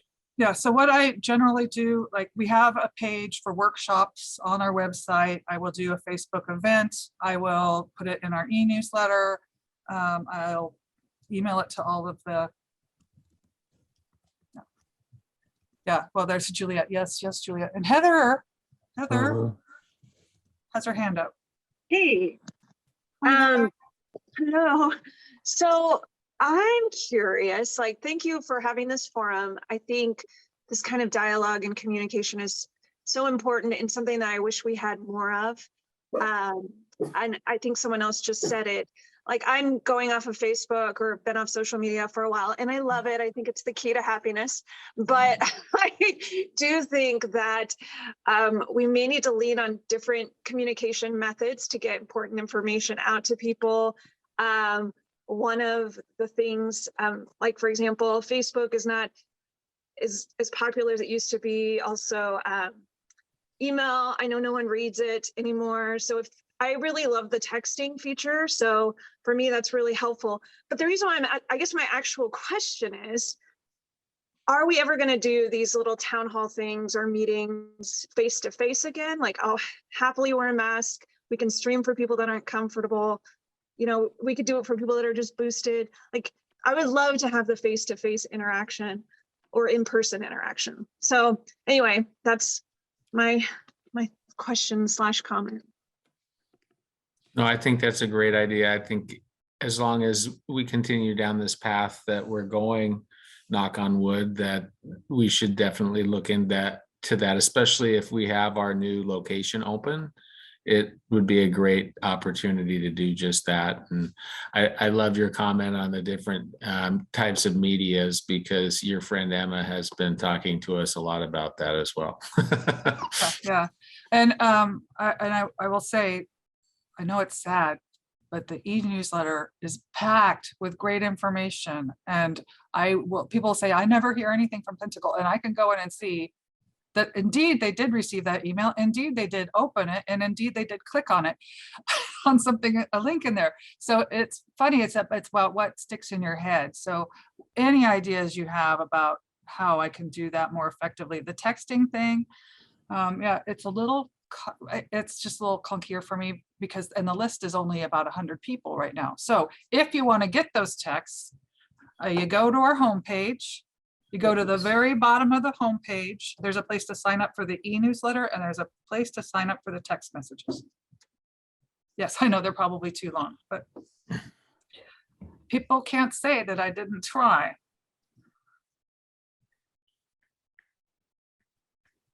Oh, podcast style channel for news. And Lisa, we're more than welcome to put my phone number out as well as my email, because texting for me is one of the fastest ways to get something. So if somebody has an idea for a script, text me. I'll shoot you back a text saying I got it. Okay, I'm putting the link for the signups in the chat.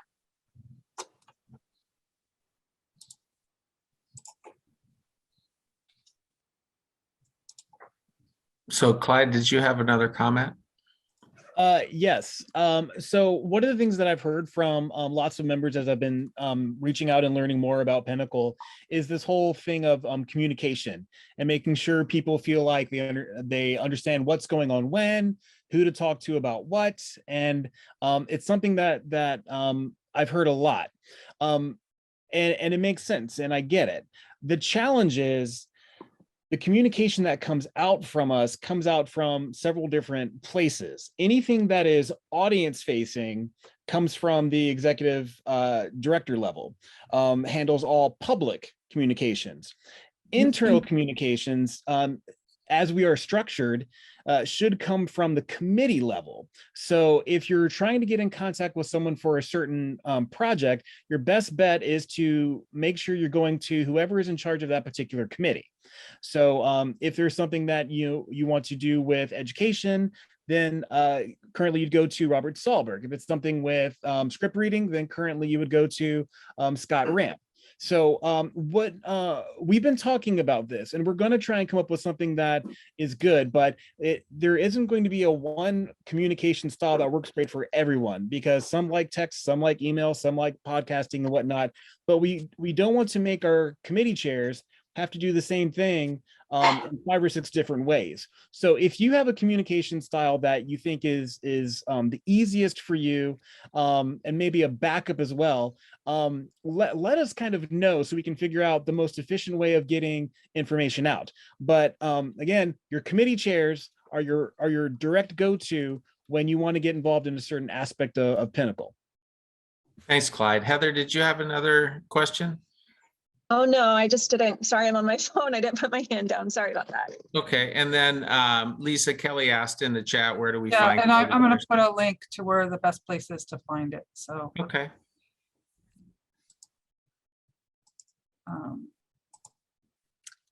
And as we identified earlier, we've got a few vacancies, so we're still filling those.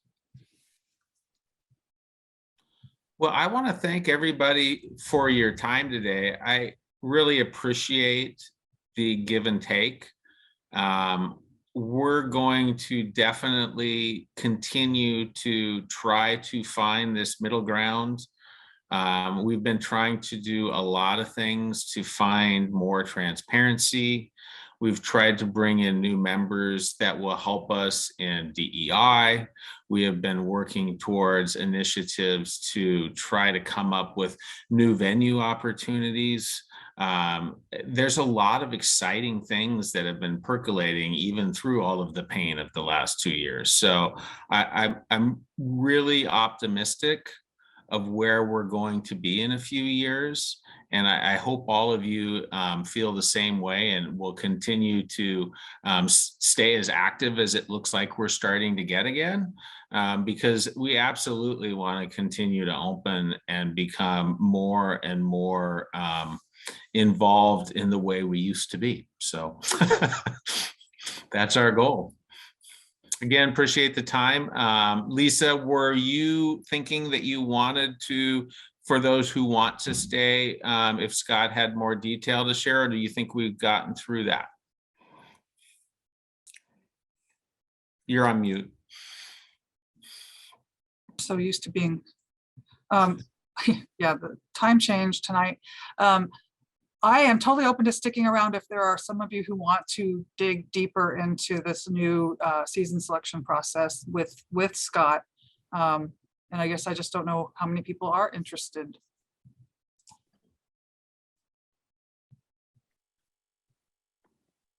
Well, so far you're only matching one donation, Clyde. But well, I think you'll get your vote, Wait, Lisa, when those that leave, and you'll know who's still here. yeah, really. Oh, wait. No. Oh, take it back. There's another one. Somebody who was in the room.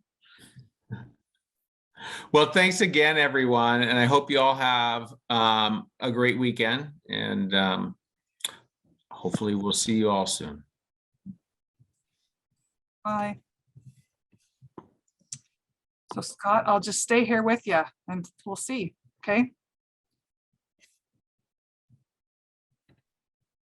I'm just watching my shimmy get bigger and bigger and bigger and bigger and bigger as people leave.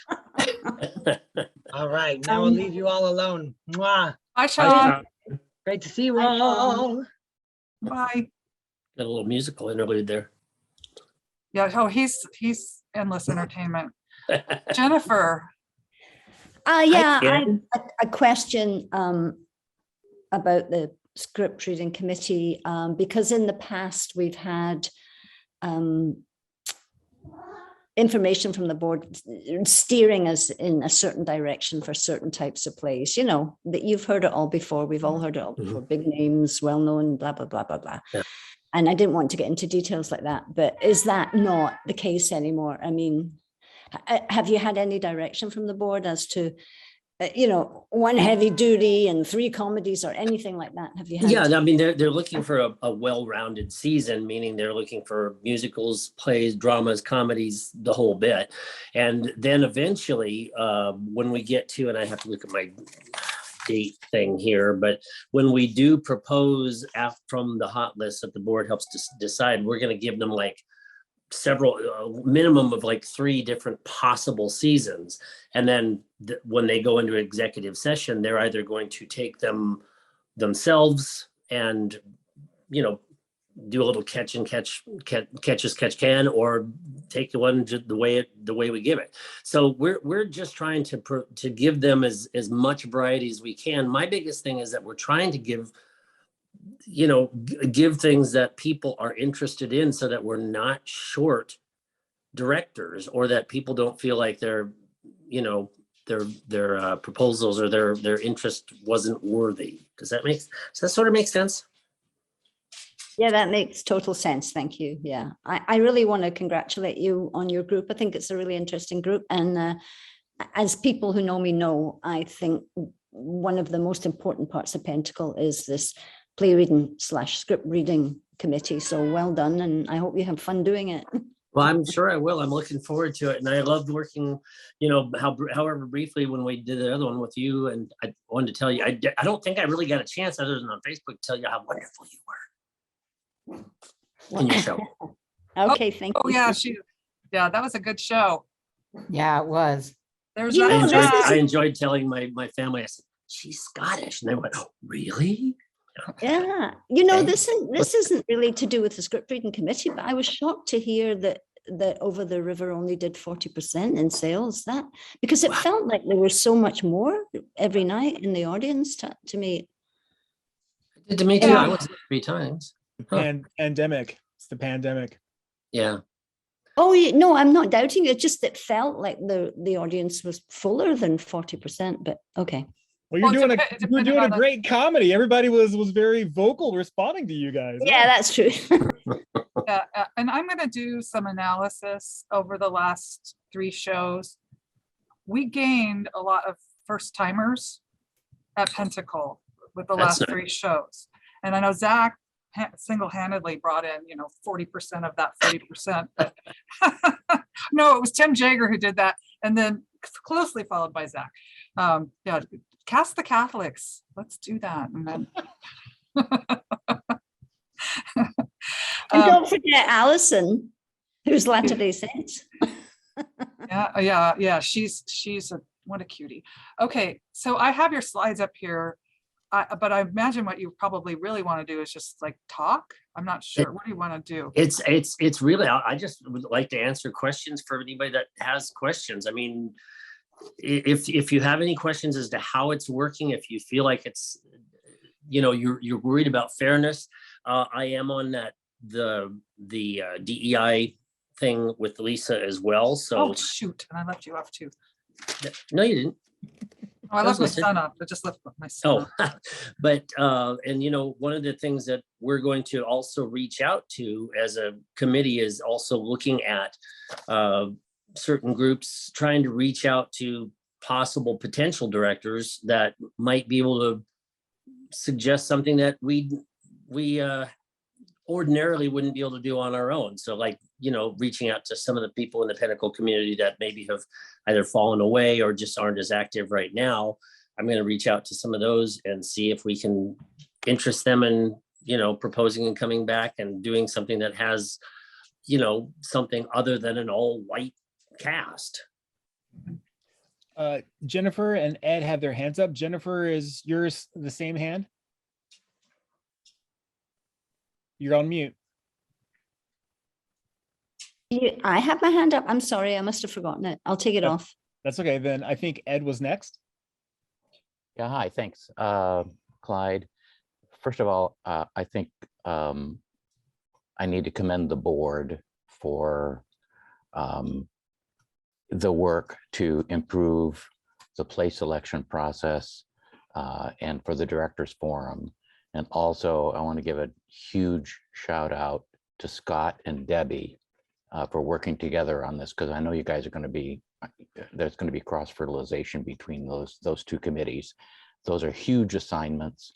And as a longtime member of the theater, I'm really glad to see a more director-centric approach coming to the play select or the script reading committee and overall play selection.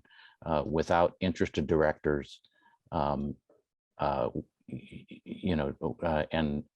we're dead in the water without interested directors, and we shouldn't have to be recruiting directors. We should have an enthusiastic group of experienced and new directors that really have the heart behind the shows that they are attached to, and this is the way the theater ran from the 50s, through the 1970s and 80s. And I don't know what happened in the last 20 or 30 years or so, but it slowly evolved into something that that we had that ultimately became a point of friction instead of a point of success. So I'm really glad to see that there's work put into, especially the transparency of script reading and place election. I think that is going to do a lot. I'm hopeful that our DEI commitment is going to also encourage directors of color and more to work at our theater and to submit for scripts that are more diverse, more in touch with representing the Salem community as it actually exists. So those are my comments. Thank you very much for all your work, you guys. Thanks, Ed. I agree. Yeah, and just some of the things that I heard coming out of previous PRCs was really not healthy for an organization to operate that way, or for a single member to have veto power over a script. That's just really problematic and actually giving a committee more power than the board itself. And we have to watch for that. Right. I don't want I don't want that power. I want to actually just kind of be the one that's helping to scoop the interested people into the, funnel people into the right direction. And then as far as all the members of my committee, it's just a matter of, we're reading, we're scoring, we're trying to build that database. And then, as we get further on into the summer and, it starts whittling away, one of the things that I didn't mention to the giant group, but we had before, but those of you that are still left, is that there may be an unattached script as well, meaning that there may be a play that we read that as a committee we think, gosh, that would really be awesome for the season, but nobody's shown an interest in directing it yet. Well, that's part of the thing that that would be considered an unattached script, but we can also reach out to directors that might be interested. My whole goal when the board asked me to do this is I promised them, that I really firmly believe, as somebody who, is coming at this as a director, that there will be, and pardon me, this is like a little PowerPoint, I just kind of dummied up yesterday, but that there will be directors for every show that we choose. That's the way the director-centric thing seems to me to make the most sense. And maybe because I haven't been here much in the last 30, 40 years, I'm not saddled with any of the little baggage that might come with that.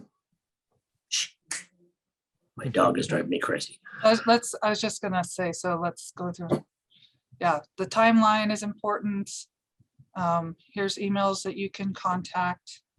And his is so easy to remember. You don't need to go through me, Scott Ramp at Gmail. The big issue is going to be dramatists. Yeah. So it took us 30 days and multiple help desk tickets to get the scripts for Terra Nova. It took me quite a lot of time to just get the rights for Terra Nova, and which is a pretty straightforward thing. So if that's something, you see a dramatist script that you really want. What the hell are you doing? Dinner Soon. double, Wendy. Oh, that's Katie's computer. What the hell are you doing? Oops. Let me mute.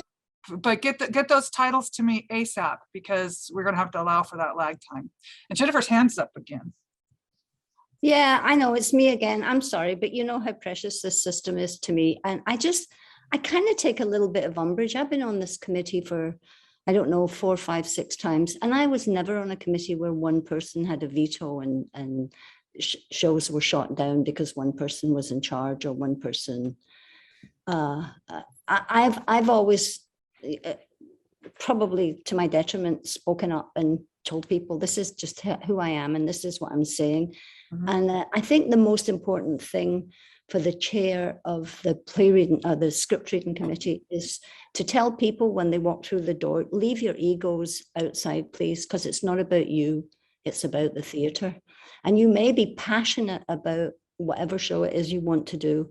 It may just not be the right time for this show in the theatre. And so please keep your priority as the good of the theatre and not the good of the directors. And, you know, shoot me for that, but that's how I feel about it. It's a very important task that you have, and a lot of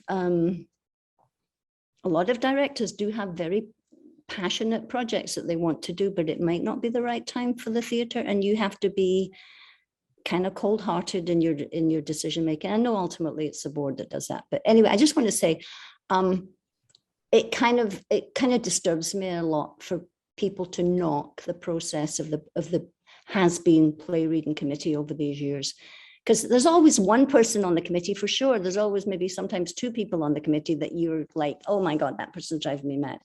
But on the whole, it's been, I think, a very successful process, and I hope we keep doing it for a long time to come.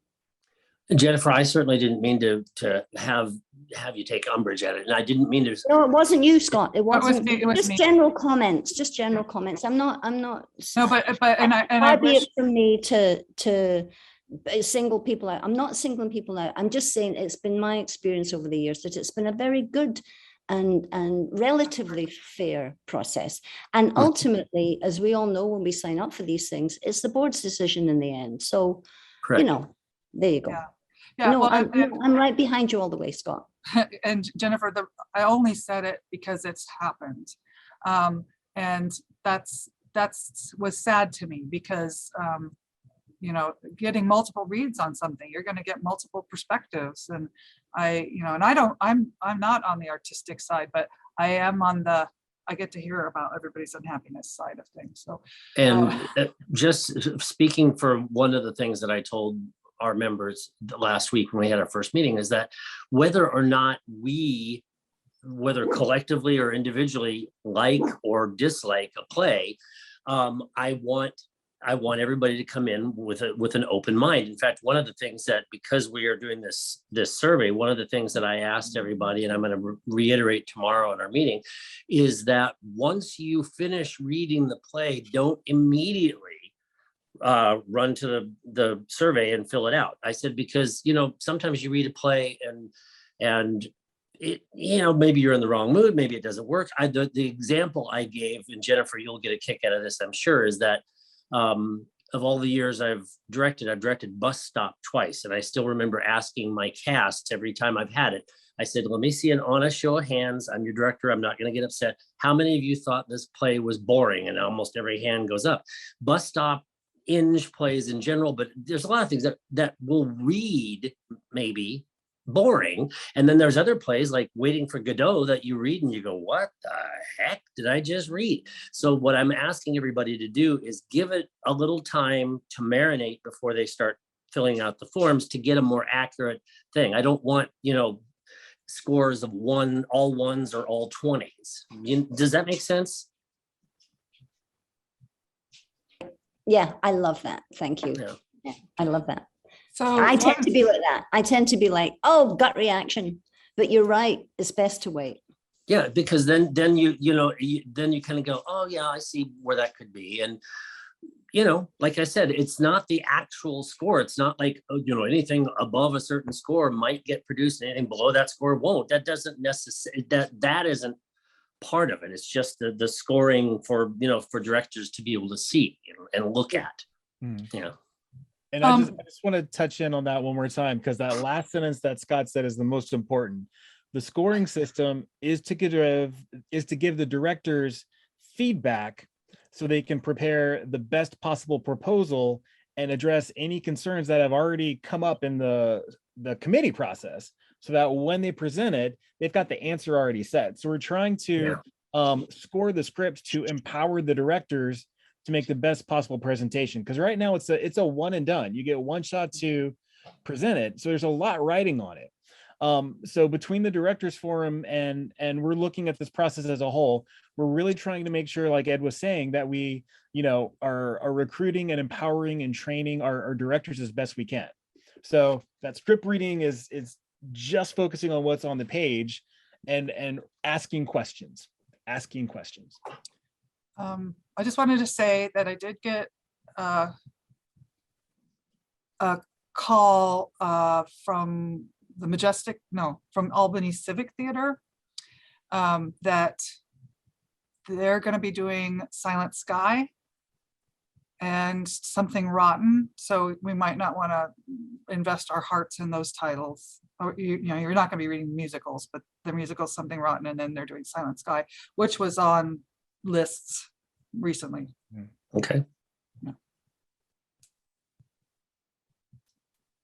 Anyway, I'm going to go now, but because I don't have anything to add. I think everything's in great hands, and you guys are doing an awesome job. And I can't wait to suggest some scripts to you. Please do. So thank you and bye. Bye, Bye, Jennifer. Anybody else have a question? I see Emily's in the chat. Emily, are you on a road trip? I just got back from Tucson. Oh, wow. Well, you're so strong. Yeah, I was teaching a high school tour leadership class. That's very cool. Oh, Ed has his hand up.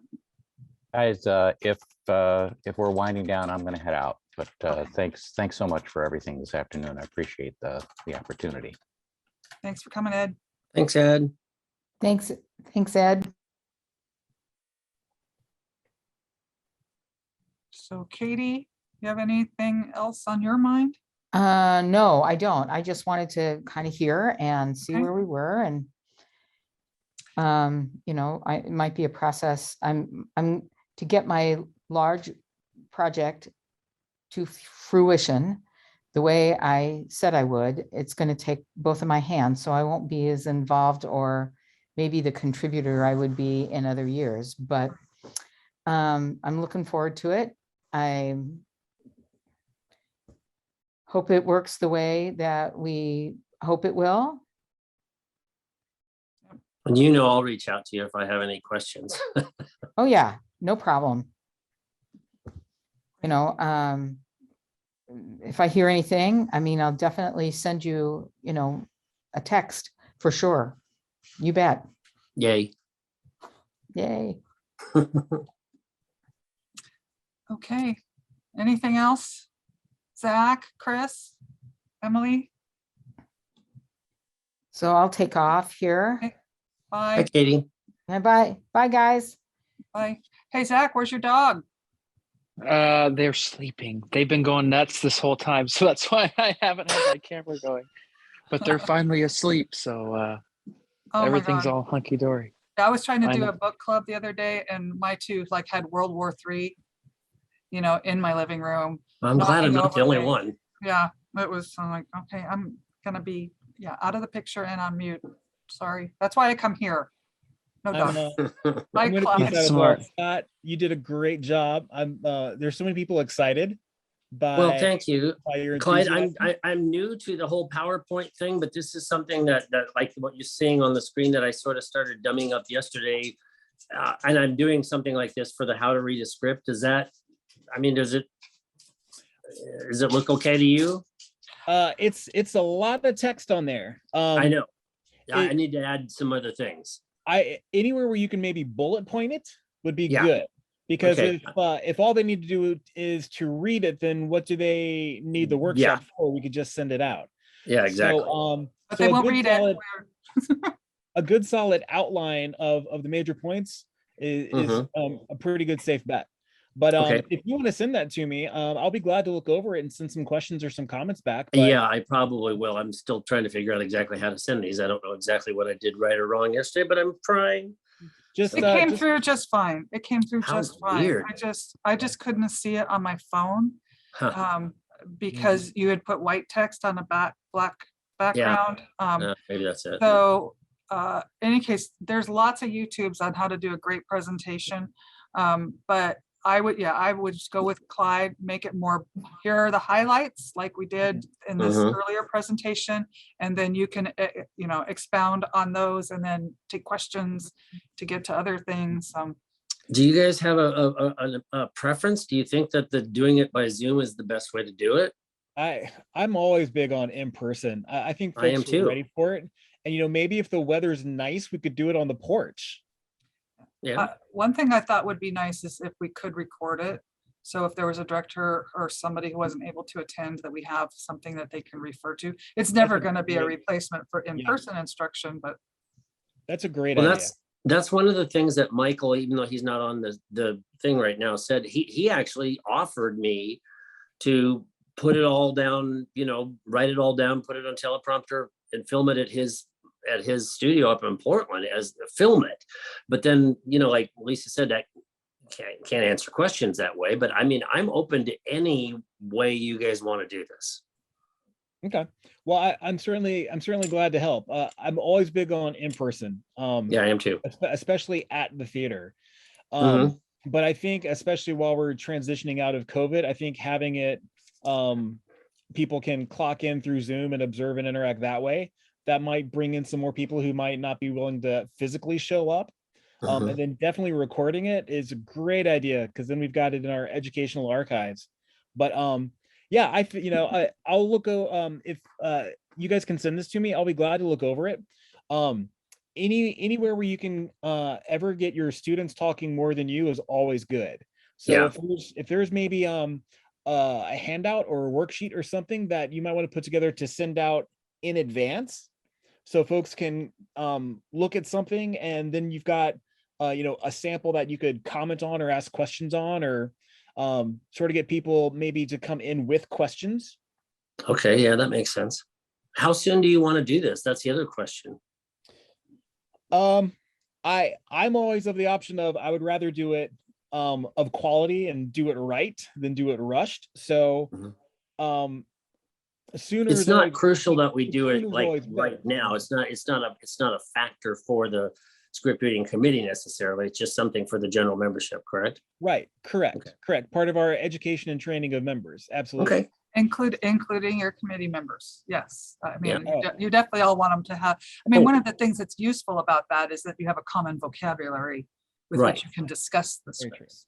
Well, that's one of the things I have on my list for talking about tomorrow. Yeah. Great. Well, send it to me. I'll go through it and give you some feedback and some ideas, and I can give you a call and we can kind of talk Okay. through it. Yeah, I haven't But, finished it yet by any means, but I mean, I'm working on it. So yeah, I can do that. Sure. I'm glad to help. Because right now it's text heavy because it's like as if I were writing it for a textbook, but I don't want to do that. So yeah. Well, yeah, this is where the community theater part comes in, where Mhm. we have folks who do this as a hobby, Right. Who don't have the background, the training, and like Lisa said, the vocabulary, or even folks who've just been doing this for a while and just need a new bit of perspective on how to approach things. But Okay. definitely that technical savvy is definitely something that would be helpful, especially in a space as uniquely shaped as ours. Yeah. With different height ceilings and Mhm. round but not in the round and whatnot. But yeah, no, you're off to a great start. It's going to be great. I'll give you some feedback and some questions and stuff, and then when you feel ready. But definitely within the next couple of weeks for sure, I'm guessing. And I'm just going to continue to check in with you and Lisa and whoever board wise to make sure that I'm up to date on the timeline and the dates, because I know that we had to kind of alter that really fast and everything. But that's why I was kind of pushing the April 30th thing today, so that everybody understands. I think that's got to be the biggest one, because I'm just afraid that somebody's going to say, well, I hadn't decided whether or not I wanted to direct yet, and now it's July and I do, and it's like, but it's too late. I'm like, that's why I was trying to say you don't have to do a proposal. You just got to say, hey, I might be interested. Boom. Yeah, I think it's great. I think I got across. Yeah, You did. I think so. And we're gonna follow up with an email or newsletter or something, Lisa. Yeah, so and I meant to say something about this when the whole group was together. It was 2 years ago today, the board met and canceled the cake. Ooh, wow, really? So we are coming up on a big anniversary. So I'm kind of wanting to do, because the 13th was the first show we canceled. So I want to do some kind of reflection email, and then this would be like the happier side of that story is, that was really good turnout for, I mean, even for in person, we don't get usually 37 people. And to have Heather come, and so, yeah, so she's doing, she says it's been really rough, so that the meeting was a distraction. Oh, good. Yeah. So anyway, yeah, I will be getting some communication out, so just don't you worry. Okay. Okay. All right. Well, I'm gonna peace out, folks. But well done. Yeah. Good All right. turnout. Good questions. No one got mad yet. Yeah, they're all talking to each other The right mask now. thing I can tell is a thing with everybody, but like, that's why I was trying to say, we don't know. I mean, things may change, before anything else opens, we don't know. Yeah, well, exactly. All right, bye, guys. Thank you. Thank For you. your time.